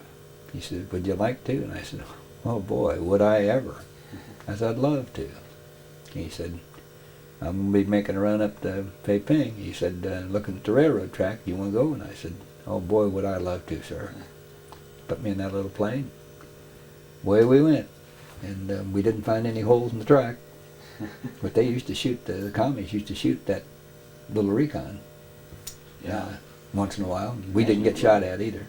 But no holes in the track. And he had a radio, and he'd give us a report at such and such a mile post. And on the way back, he said, "You know, you're getting close to probably going to be going home." He said, "Would you like to fly down to Taku and take a look? See if you got a troop ship down there?" And I said, "I'd like that, sir." And we flew down there, and well, I never will forget that. And it's just a little old dinky Recon. I can imagine what it would be like in a Corsair. But we come down there, and he got it down the altitude bed, and he just peeled it off like this. I could see the tattoos on their arms. Oh, gee. Boy, he would go right off the bow of those ships. And, oh, that was thrilling. It really was. But I'd never flown before. Wow. But what a great guy he was. It sounded like you like flying. Oh, yeah. I would have loved to have been a pilot. I think I would have liked that. Marine Corporal Paul O'Neill. You said that in our break here, you said that you met somebody by the name of Romer? Mm-hmm. Named Bill Romer. Bill Romer? In fact, he's got a nephew who is now he's a congressman from up north. Okay. He's from South Bend. Okay. And it's an interesting twist in that when he and I got to be real good buddies at Camp Pendleton, and we went over on the Starlight together, and he went to one place and I went to another, but we got together all the time, as much as we could. And then on the way back, the General J.C. Breckinridge, while we were together, and we spent a lot of time together. He went down. He was the only 4-time heavyweight champion of the Bengal bouts at Notre Dame. They've never had one. Now this is after he had finished his sophomore year. He had not finished school when he got drafted. But anyway, he went up. We were on our way back on the Breckinridge. Of course, they had boxing matches to entertain. He goes up and enters me in a boxing match. Guess what the prize was if you won? 2 boxes of Hershey chocolate bars. If you lose, you got 1 box. Of all people, who do they match me with? They matched me with the middleweight champion, amateur. Well, what do they call them? Not amateur. Golden Gloves. Golden Gloves. Yeah. Okay. Middleweight champion Golden Gloves in New Jersey. Well, need I say that there was a 3-round match, 3 3-minute rounds, and I took him down, I lost the match, but the only reason I took him down is because I swung at him and missed, and we both fell out of the ring. Never will forget that. Went right between the ropes. Bill laughed about that. We laughed, and I told him, I said, well, you're so anxious to box. Why didn't you get in there? And he entered himself the next day, and he just beat the hell out of that guy. Oh, shit. But he was left-handed, and he led with his right. Of course, this was the left, you know, Yeah. was his big punch. And I'll never forget that, when I won a box of Hershey bars. I was very popular at that particular time, though, Well, I bet you were. because we didn't have any PXs on that ship, I'll tell you, either one of them. But it was interesting. But Bill Romer wound up going back to the University of Notre Dame. Went to school, finished his schooling, got his law degree from Notre Dame. I wound up playing up there playing basketball up there in 1951, my senior year at Anderson University, or Anderson College at the time. And I played on Anderson College's first football team, I might add, 1947.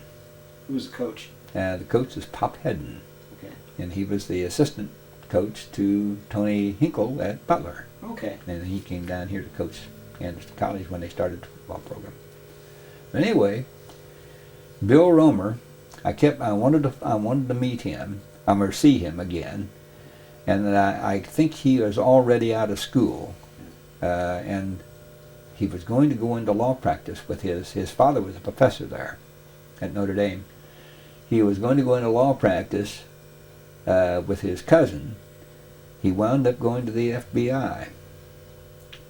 Bill Romer is the first FBI agent to ever tape the Chicago Mafia. Wow. God be my witness. Huh. I've got a book that he wrote, Man Against the Mob. My wife found it in the big bookstore down in Indianapolis, Yeah. Circle Center Mall. Yeah. She worked down in Indianapolis at the time. Had gone in there for a meeting of some kind of the insurance companies, and so she loves to go through. She likes to read, and she goes through books. And she sees this. Well, before that though, I'm watching television one Sunday, and she's in the kitchen doing something, and I said, Linda, come here. They had Bill Romer on Discovery Channel. Huh. And he was on there, and I said, here's the guy I was in the Marine Corps with, and good buddies with, graduated from Notre Dame. Wow. And he was a heavyweight champion boxer up there. Well, anyway, he was talking about the crime. They were talking about the crime, and the crime in Chicago, and the crime in New York, and the mobs, and all this and that. This is ironic. She finds this book. I don't want to get ahead of myself. She finds this book, and I start reading this book. Well, in the book, it shows this guy who is the head of the Chicago mob. Yeah. And it comes down into a family tree, like this. Yeah. Well, ironically, when I was coaching at South Holland, I couldn't drink beer in South Holland. All they had was milkshakes over at the bowling alley. Yeah. So if I wanted to drink a beer, well, I had to go to a place called Thornton, and I'd drive just south of there and go back in here in this place where there was it's a kind of a roadhouse. Yeah. Well, I'd go back there and I'd frequent that place maybe 2 or 3 times a week. And so I'm sitting at the bar one night, and this guy walks by, and he's got his hands full of tapes and money. And he stops and takes a look at me, and he said, he walked on by, and then he come back. He said, "Can I ask you a question, sir?" I said, "Sure." You Paul O'Neill?" "Well, yes, I am." And I thought he looked a little familiar, but I hadn't seen him in years.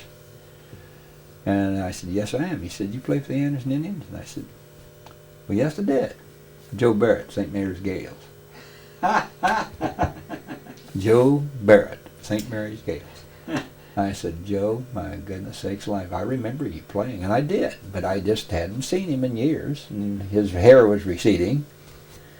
And anyway, we had quite a conversation. Well, I used to see a guy come in there with an overcoat around his shoulders and a big wide-brimmed hat. Yeah. And he'd have two girls. One on this arm, one on this. And he walked in there one night, flipped his fingers. One stuck a cigarette in his mouth and the other one lit it. Wow. So I asked about this guy, and the bartender said, you don't want to know. Well, I finally found out who it was, Joe Barrett's dad. Oh, gee. He was charged with prostitution on the south side of Chicago. Yeah. Well, in this book, as the family tree comes down from this big guy up here, Yeah. Tony Anastasia or something like that, I've got the book. If you're ever interested in reading it, I'll be more than glad to let you read it. Anyway, guess who I find as one of the lieutenants? Joe Barrett. So Barrett. And underneath of him, he's got about 6 or 7 guys that work for him. Huh. He's the bottom of the scale, but he's there. Bill Romer had a lot to do with breaking up the Chicago mob. And in fact, I've got a letter from him right here. We were going to get together, and we just never did. He was busy, I was busy, raising family. When I was on the election board, I had an FBI agent call on me about this absentee balloting in Madison County. Right. And I mentioned it. I said, "Do you ever hear of a guy named Bill Romer?" "Well, yes, I have." You know what? He called me about a year later, maybe 6 months, something like that. He told me Bill died. Oh. Yeah, he passed away, and his wife passed away 6 weeks later. I'll be darned. But he was had his own investigation agency and had done very well. And I'd seen him on Discovery 2 or 3 times. I can't imagine doing that. That's scares me to think about it. Yeah, and but boy, he in this book, it's amazing the people. I wouldn't have the guts or the nerve to do the things he did, but he was just a very low-key guy. And when I played up there in 1951, my senior year, I was hoping I would run into him, but he was in Washington D.C. and Alexandria, Virginia is where he was at, and I didn't get to see him. And but Moose Krause came down, and he says, "I want to see that kid, O'Neill." Huge man. He was an icon up there. Yeah. And he came down and said, and the Coach Kerr said, "Well, he's right over there." And by this time I'm getting undressed so I can get in the shower, and I'm standing there in my jockstrap and my shoes and my socks, and Moose Krause come up and he said, "Young man," he said, "you played a nice ball game out there tonight." He said, "The name O'Neill." He said, "Why didn't you come to Notre Dame?" I told him, I said, "Well, Coach, nobody asked me." But anyway, he was very, very cordial and very nice, and I wished I'd have gotten his autograph, which I didn't. But we got on the bus and came on back home, but the ironic thing about it is, you know, Bill Norton? Yeah. Norton saw me getting off the bus up there. He came to the game that night at Notre Dame. He was, I think he was a senior up there that year. But yeah, but Bill Romer was, he was a Marine Corps. He was in the Marine Corps, and he was in China. I was in China with him. Nice man, just a peach of a guy. So when you left China, did you feel like you were letting Chiang Kai-shek down? Not really. Did it matter to you? Not really. Looking back on it, do you wish maybe we'd taken a tougher stand? Not, you know, I really, I was young enough. I was 19 when I come back, and all I wanted to do was, quite frankly, was get back and get to school and go to college, because I wanted to coach, and I knew I couldn't coach without being a teacher.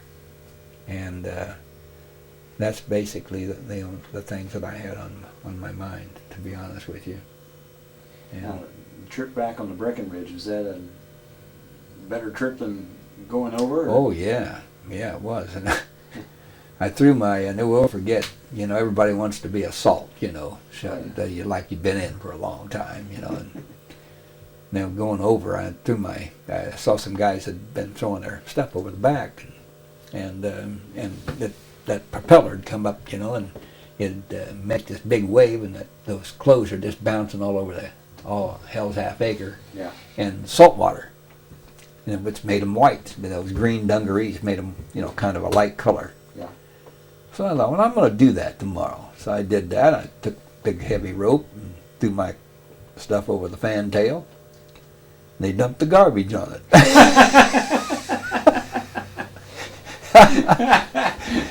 Oh, in fact, they were out there. They were kind of floating at the time, and here's the seagulls.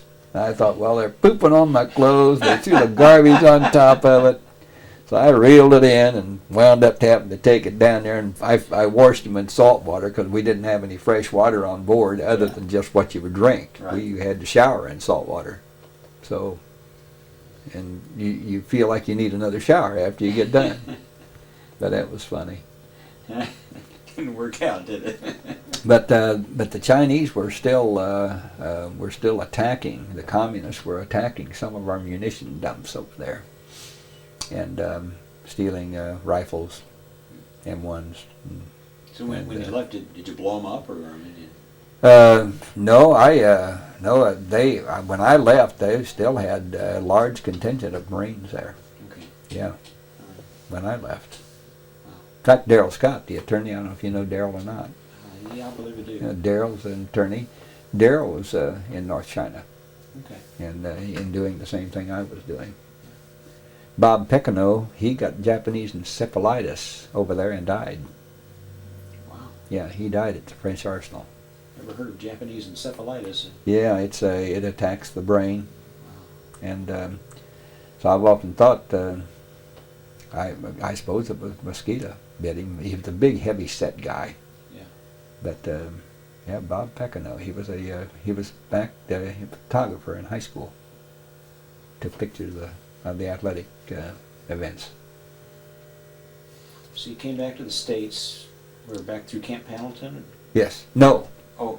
Came right down the southern California coast through the Panama Canal. Oh, okay. What'd you think of the Panama Canal? Oh, I loved it. I really did. It was so fascinating to watch the locks and how they took the ship. And this Breckenridge was a big ship. But the way it come in there, and what was so funny is when you were going through the canal itself, it's when you get to the locks that, well, how did they do this? Yeah. Just amazing. And but we wound up stopping just outside of Panama, and I've still got one. I had two of them castanets, and I just got one left. I don't know what happened to the other one, but anyway, we went swimming in the bay there. And somebody yelled, "Barracuda, Barracuda!" I just got in. Boy, you talk about somebody started swimming for the ship. Boy, you're looking at him. Because, I've never been really exposed. We went to Tsingtao, and I remember, and I got a picture of all the guys that was up there. Some of these guys and the Mexicans, they were, you couldn't even see them. They swam so far out. Huh. And I kept following them. And I started looking back. Those guys were getting pretty damn small on the shore. Yeah. And I thought, you may be a decent swimmer, but you're not that good. Boy, and I turned around and went back. Because if you get caught in a current, there's just not much you can do. And that shows you how smart I am. I mean, I didn't know that could happen. Yeah. But these guys, they must have gone, I know they had to swim out there 2.5 miles. Wow. And they swam back. That's hard to imagine. Yeah. But we, boy, some of those guys, of course, they grew up and around the Gulf, Yeah. So obviously they felt like they knew what they were doing. I didn't know doodly. The biggest body of water I swam in was White River. So Not exactly an international no, right, international waterway. So you went to from Panama. You came back up on the East Coast and in Norfolk. Norfolk? Okay. Mhm, yeah. And were you discharged there? Or? No, put us on a troop train and ran us. We stopped in Washington D.C. and then Washington D.C. to Great Lakes Naval Training Station. Okay, great. And you got discharged there.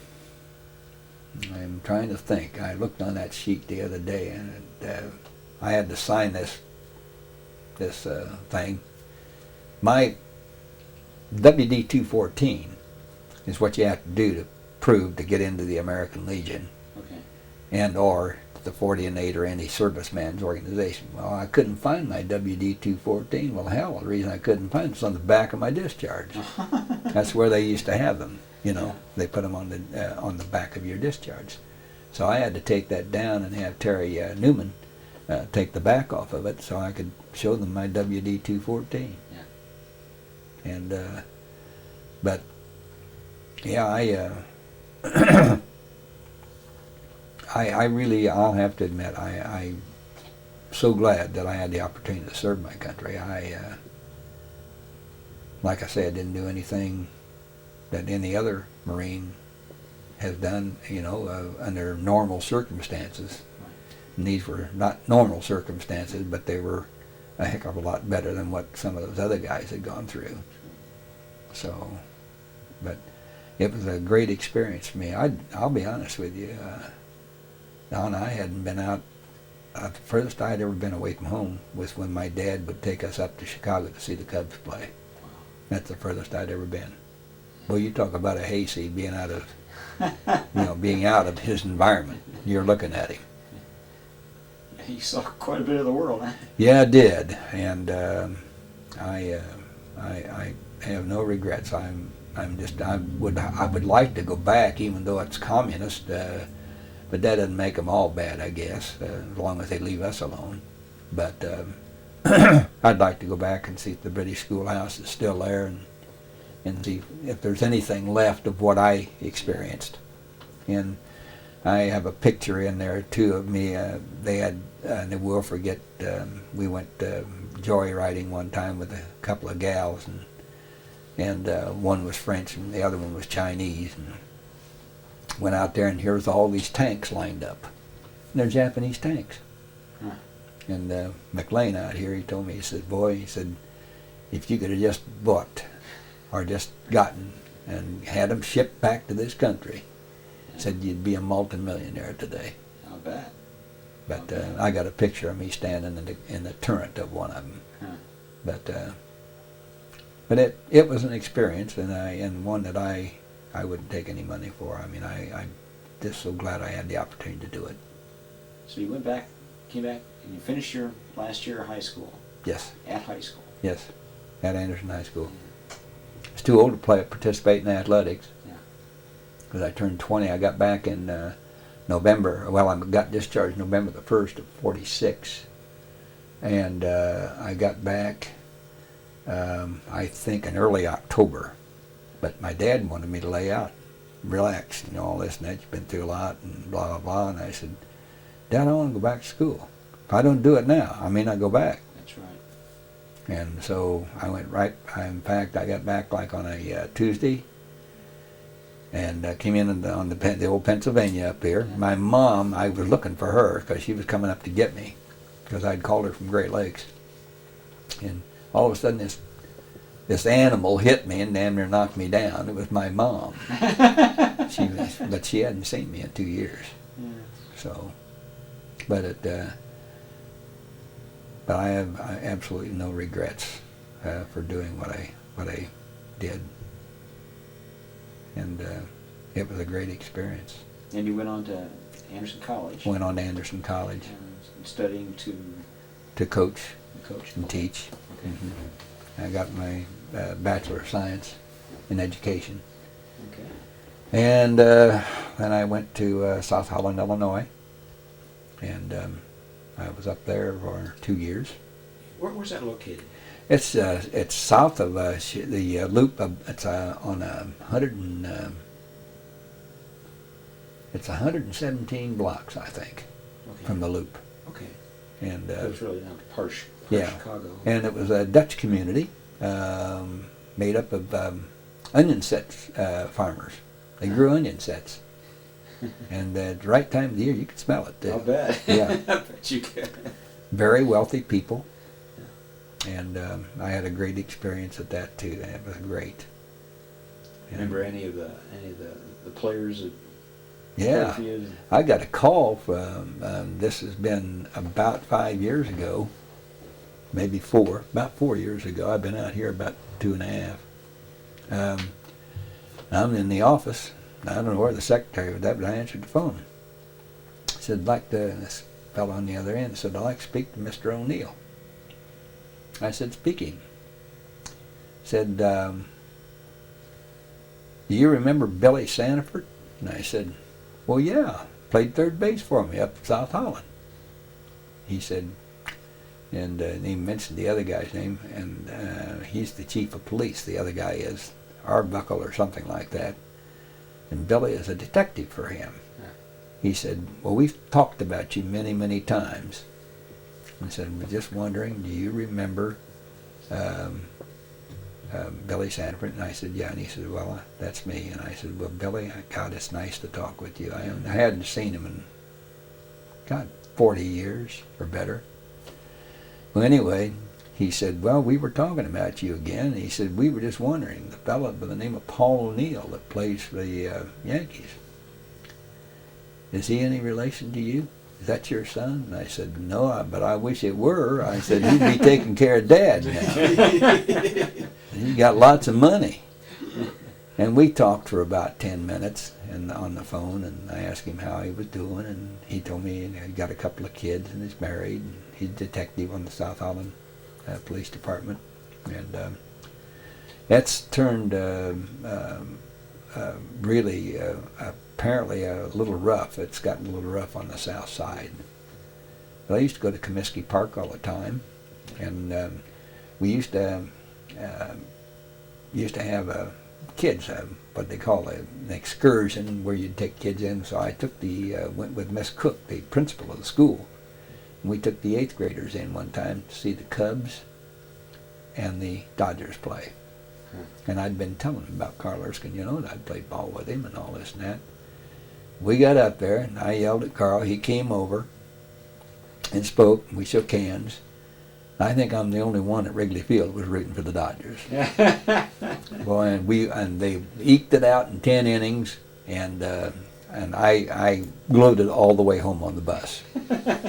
But a bunch of 8th graders, and boy, they were really laying it on me. I'll bet. But we had a good time. Yeah, field trips, what they called them. Yeah. But we used to take them in to see the Museum of Science and Industry and Museum of Natural History. And if you've never been to the Museum of Science and Industry, go. It's quite a place. Yeah. I was there not too long, Yeah. a couple of years ago. They got a German submarine up there, the only one ever captured. Yeah. Yeah. That's an interesting story. I read Admiral Gallery's book, the guy who captured did you? it, and I wish I could have interviewed him. Oh, I bet. He was quite an interesting fellow. Well, then I left there and went to North Vernon, and assistant football and head baseball and assistant basketball down in North Vernon, and then head football. My last year, head football coach and head baseball and assistant basketball. And that was 1956. And so I decided that I had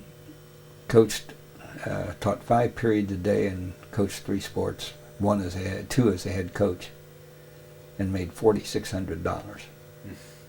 That was 1956. So I had a wife and a little boy to look after, and so I thought maybe I better get in the insurance business. So my dad had been in it for a long time, and he was looking for some help. So I came back here and went in the insurance business. Well, this would be a good time to go into this part of it. You have a wife. Yes. What is her name? What was her maiden name? Maiden name was Anderson. Anderson. My daughter-in-law's name is Anderson. She's from New Hampshire. Yeah. Her name is Lynn Anderson. And my wife's name is Linda Anderson. Yeah, that's and pretty close. Linda's from Portsmouth, Ohio. Well, she's born in West Virginia, but most of her formative years is in Portsmouth, Ohio. I thought I heard something click there. Rerun? On my knee. Oh, okay. Ankle. So, where'd you meet her? Well, she was working at Citizen Bank and as a secretary, and I thought she was cute as she could be, and still do. And but she quite a bit younger than me. And I had a teller ask me one day, said, "Would you like to have a date with her?" And I said, "Well, who wouldn't?" But I had been married and divorced, and was single. That was in 62, 63. I know. See, I met her in 64, I think. So we went together for about a year, and got married in 1966. So we've been married 36 years. Where'd you take her on your first date? Well, as I recall, I think it was the Elks. Went to a dance. But I'd gone down to the boat club and had run into her and Lawana Chernowski down there a couple of times and had a social drink with them. But I think I took her to the Elks to a dance. And you have children? Yes, I have Joe, named after my father. And Joe is the head basketball coach, or was head basketball coach at Countryside High School in Clearwater, Florida. Okay. And he's got two guys that he's coached that play in the NBA or did. Andy DeClerc, that's who signed that ball there. He plays for the Orlando Magic, and Matt Geiger played for the Philadelphia 76ers. He just retired. And so Joe is now, he's in charge of all the physical athletics of a junior high school now. He quit coaching, and he has a daughter who's a very good athlete, and he has a 12-year-old son. Daughter's 17. Okay. But then I have had a brother and Melvin, and my sister Joanne that I grew up with, of course. And then I, like I say, I married a girl from North Vernon, and a nice lady. It just didn't work out. One of those things. We're very friendly, and they get along just fine. Did you have any children by that marriage? Yes, I had two by that marriage, and that's my daughter and my granddaughter up there. Okay. What were their names? That's Julie is her name, and I mean your children from Joe, Julie, and then Ronnie. Okay. And I adopted Ronnie, and Ronnie was in the Marine Corps, and we had a stroke of bad luck. We lost him. He was just out in the Marine Corps 2 weeks, and he got killed in an automobile accident. So we lost him. So I've got two children left out of the three. It'd be tough. It was tough. My wife has been through so much. It's just unbelievable, Don. But life can be cruel at times, Yes, it can. as you know. Yes, it can. But I've said on many occasions, I'm not ready to go yet. I still got some things I want to do. And I want to help George W. get through this thing he's in. And if I can be some help, I want to be there to help. And You've been active in politics. You ran for mayor. Yes. One time. Yeah, I did. I was on the election board for 18 years. And I was on the Republican Finance Committee for 30 years. So, but I've always said, though, that if the good Lord took me tomorrow or today, I wouldn't have felt cheated. I've been very fortunate. I've had a good life. Now, I saw the Babe Ruth photo over here, an autographed photo. Mm-hmm. What's the story on that? Well, my mother got that for me from Quaker Oats when I was about 5 or 6 or 7 years old. I might have been 7. Yeah. And I was an official member of the Babe Ruth Baseball Club. And that's where I got that. And that's his original signature. Oh, that's neat. Yeah. And so I've got a lot of things that I've kept. I've got a baseball bat that I got up at Wrigley Field. I know that thing's got to be That's got to be 65 years old. Hmm. Lefty Grove Oh yeah. Oh yeah. is on the bat. But I've got my name on that bat over there. That's not Paul O'Neill, the Yankees. That bat was made for me by the Louisville Slugger Company. Oh, there. That's nice. Well, we're gonna be taking some pictures here when we get done. There's a lot of neat stuff in this room. This is my granddaughter. She's a good athlete. Uh-huh. She's played on 3 AAU state championship teams. Wow. That's great. 11, 12, and 13. And then this is my grandson. He's 12. So the sports run in the family then. Yeah, the runs in the family. Yeah, Joe graduated from the University of Tampa. And but like I say, I've got a good family, and I meant to ask, who were your heroes when you were growing up? When I was growing up, well, Bronco Nagurski played for the Bears, Yeah. I think. Maybe it was Detroit Lions. I don't. Bronco Nagurski, out of Bronco Nagurski football. Boy, and if anybody got mud on it, I'd kill him. And of course, Babe Ruth and Joe DiMaggio. And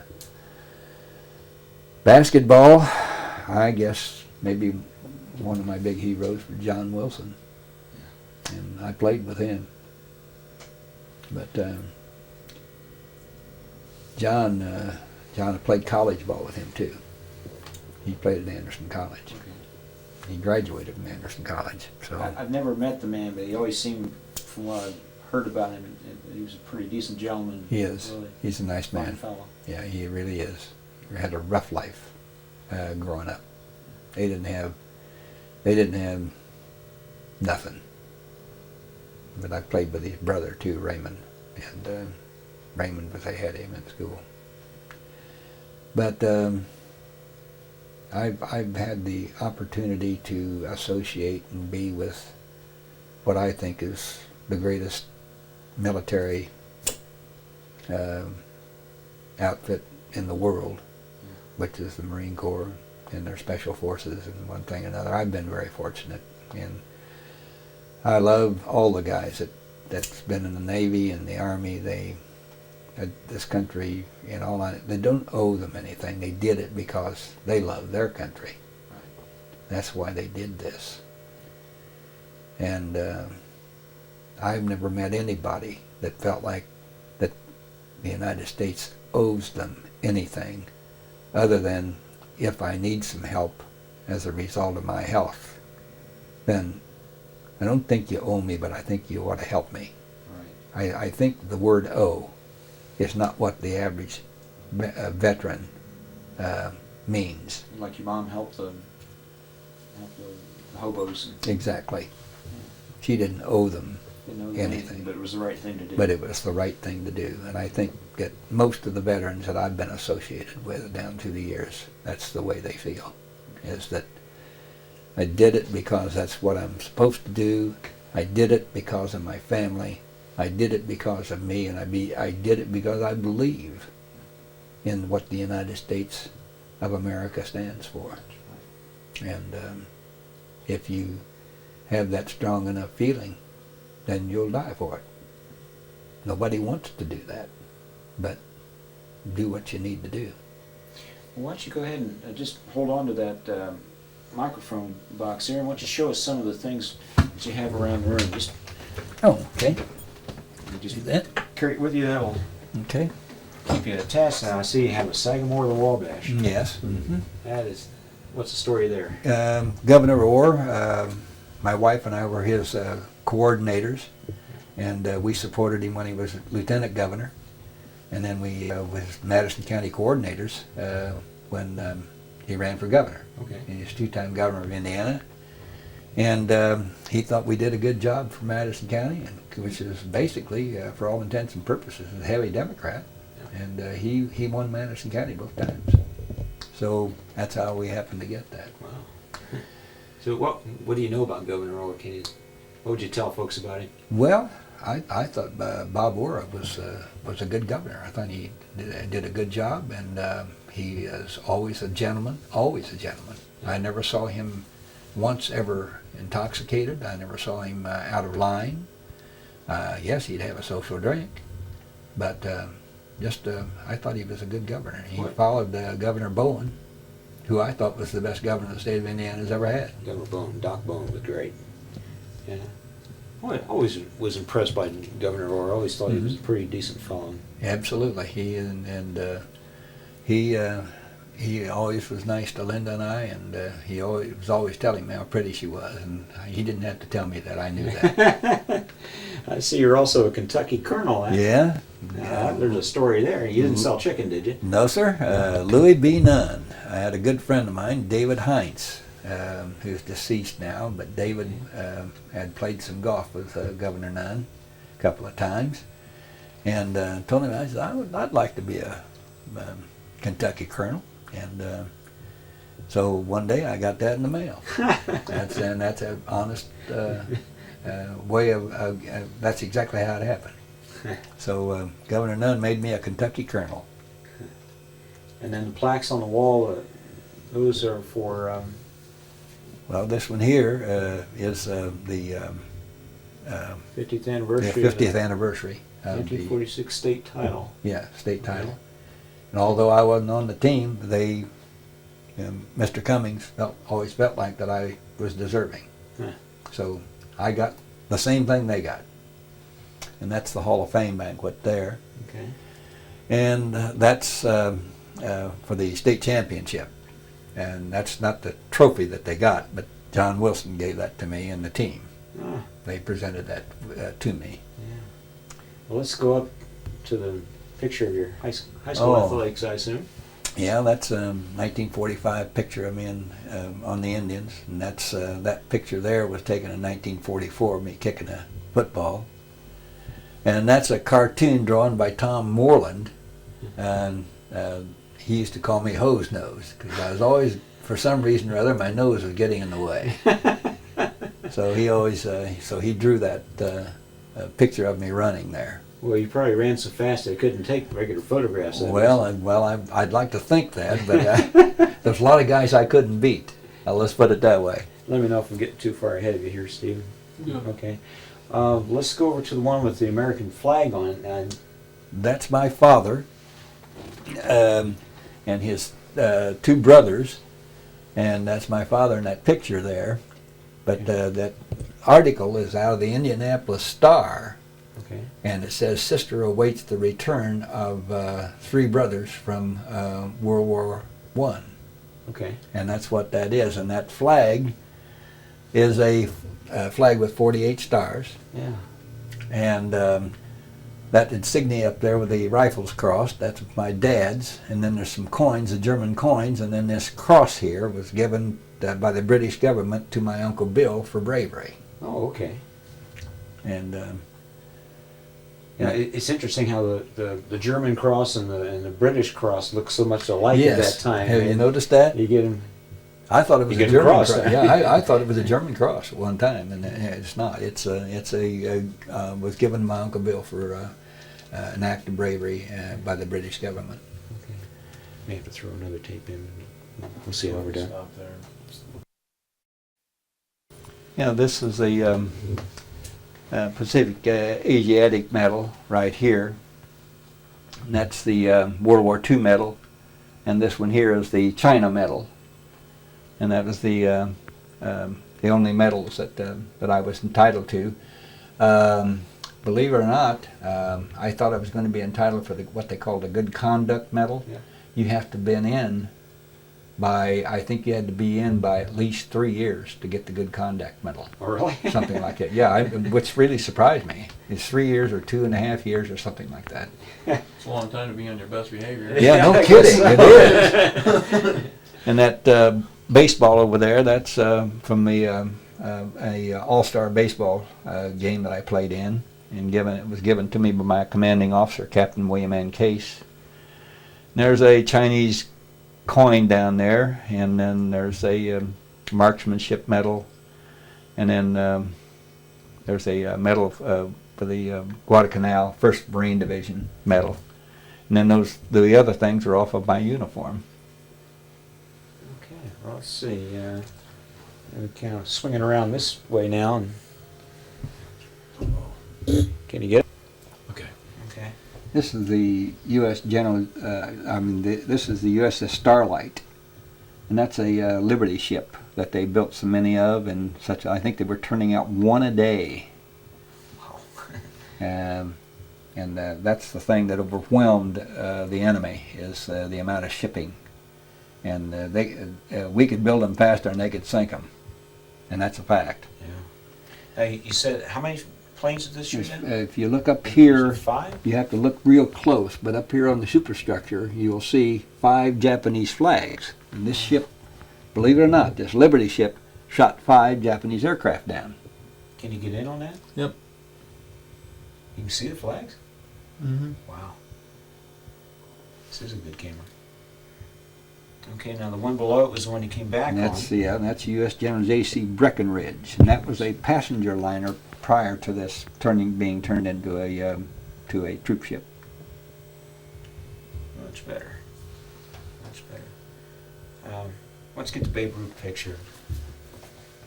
And this, I got this when I was about 7 years old, I think, and that's was sent to me. My mother ordered it through the Quaker Oats Company, and it's signed by Babe Ruth.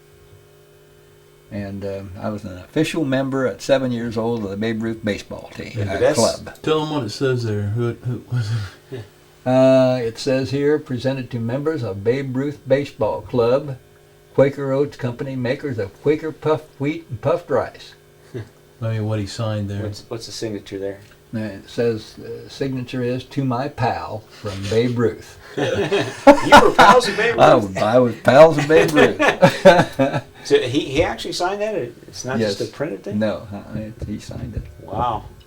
That's pretty neat. Now, this must be Carl over here. This is Carl Erskine. And Carl was a teammate of mine in high school and American Legion baseball. To my friend and teammate, Paul, best wishes, or best personal regards, Carl Erskine. Yeah. Now, what'd you say the story was on the bat? The bat, a friend of mine had that bat made for me by the Louisville Slugger Company. And Anderson College, I was the most valuable player in 1950 at Anderson College, and I played 3 years baseball there. And this baseball bat was given to me as a present by a friend of mine that lives in Louisville, Kentucky. Can you get the photo of him playing Yeah. baseball? Yeah. And there would be too much glare on there. Oh, got it. Okay. Check out the car. Oh, yeah. Yeah. I'm going to get this one up here also. Okay. That's you with your Japanese entourage. Yeah, my Japanese entourage. You say that's outside the British schoolhouse? Yes, outside the mess hall at the British schoolhouse. Okay. Tell us about the food. Well, the food was good, what we had, but Right. the food that the Japanese were eating, they were eating their own rations that we were feeding them, and they'd pop that ration can open, and boy, it smelled to high heaven. It was fish heads and red rice. Oh. And that's the freshman team, Anderson High School. Here's the Japanese. They're signing the surrender in Tensen. Okay. Get that one or not?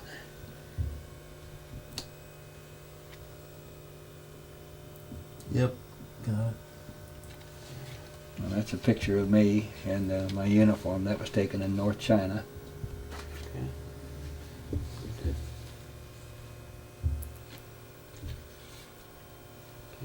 Here's some more surrender pictures. Who are the officers here? This is Major General Rocky. Oh, okay. I've heard of General Rocky, never seen his picture. That's him. Iwo Jima. Yeah. He looks tough. Yeah, he looks pretty stern there, doesn't he? Yeah. That's my Uncle Leonard. Is your Uncle Leonard? Mm-hmm. He was in World War One. World War One. And there's a picture of my dad's German girlfriend. Pretty hard to see that one. Yeah, it is. It's pretty, I don't know if that would show up.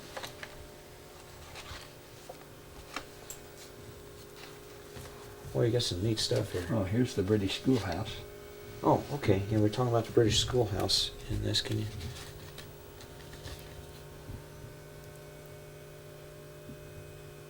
Can you get it? There's the bunch that was at Tsingtao. It doesn't exactly look like Chinese architecture, does it? Now, these are the fellows you were with at Mm-hmm. Tsingtao? Yeah. Mm-hmm. That's all those guys are Marines. Okay. And there I am explaining something to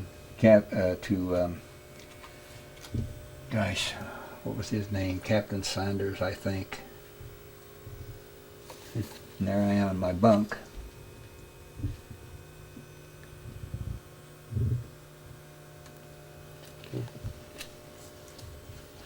Some more Japanese surrenders. Pictures. Here's the surrender papers.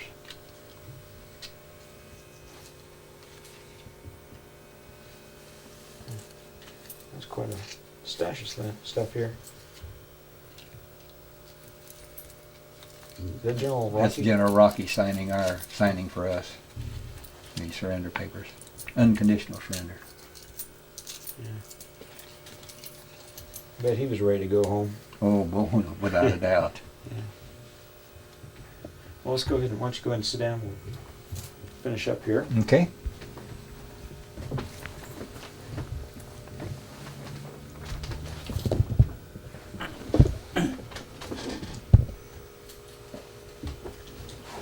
Well, that's quite a stash of stuff there.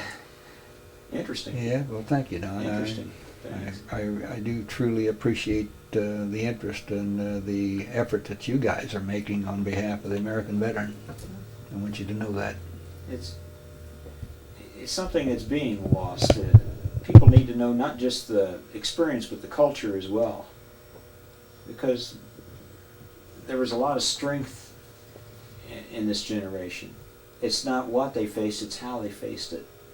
Right. Little things like taking care of the hobo, taking care of your fellow man, Yes. like that.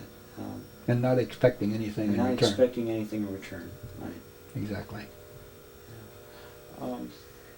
Is there anything that you think you may have missed in your life? Something that you wished you would have done? You know, that's an interesting question.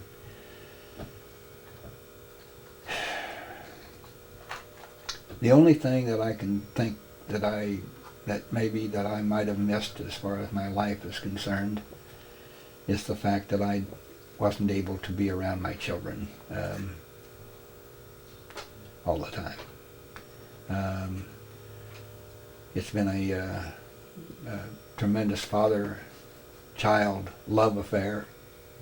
Those two kids of mine and my youngest boy that we lost, Ronnie, they loved their dad, but they loved the two children that my wife, that we still have left, they loved her and they called her all the time. And the only thing that I regret is that I was not able to have Ronnie with us and to have my two children where I could get to them and be with them. And I guess maybe that, other than that, Don, I think that's probably the only thing that I really regret in my life. I haven't made a lot of big waves in my lifetime, but I've gotten to do probably more than I ever thought that I would ever be capable of doing, to be honest with you. We always give our veterans a chance to say a few words for posterity. Any personal philosophy or message you'd like to share with the ages? The only thing I guess maybe that I would like to share with the ages is, and really make a point that nobody really owes you anything other than my fellow man and myself. We have to learn to do things for ourselves. The only time that government is supposed to do something for you is when it's such a magnanimous and expensive thing that you can't do it yourself. You have to have government to help you attain these things. And I've never felt like this country ever really, in all honesty, owed me anything other than the respect and have the compassion to help me if I can't afford to pay for the medical expenses and the things that have happened to me as a direct result of some injury that I may have had or some psychological problem that I've had. The country, I really feel like they don't owe you, but they have an obligation to try to help. And that's the only thing that I really hope that the government will continue to understand, is that they don't owe us anything, but I really feel like that they have an obligation to help where they can. Do the right thing. Do the right thing. Absolutely, Don.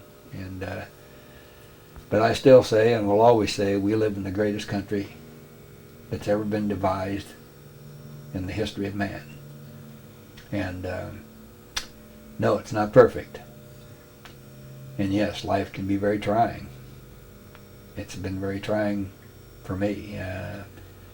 I'll be 76 in December, and but nowhere else on the face of this God's green earth could I have enjoyed the liberties and the freedom and the love and the friendship of my fellow man and my family than I could in this country. Nowhere. So I really, I feel very fortunate. Well, despite what your DI say, I happen to like Irish Marines. So Corporal O'Neill, thank you for this interview and Thank for your you, service Don. to our country. Well, thank you so much. And I appreciate you guys. I'm so sorry that happened a couple of weeks ago, but I've had so much on my mind with this, this thing with my wife. You wouldn't believe how that worked out for Yeah, me. you told me today it worked out fantastic.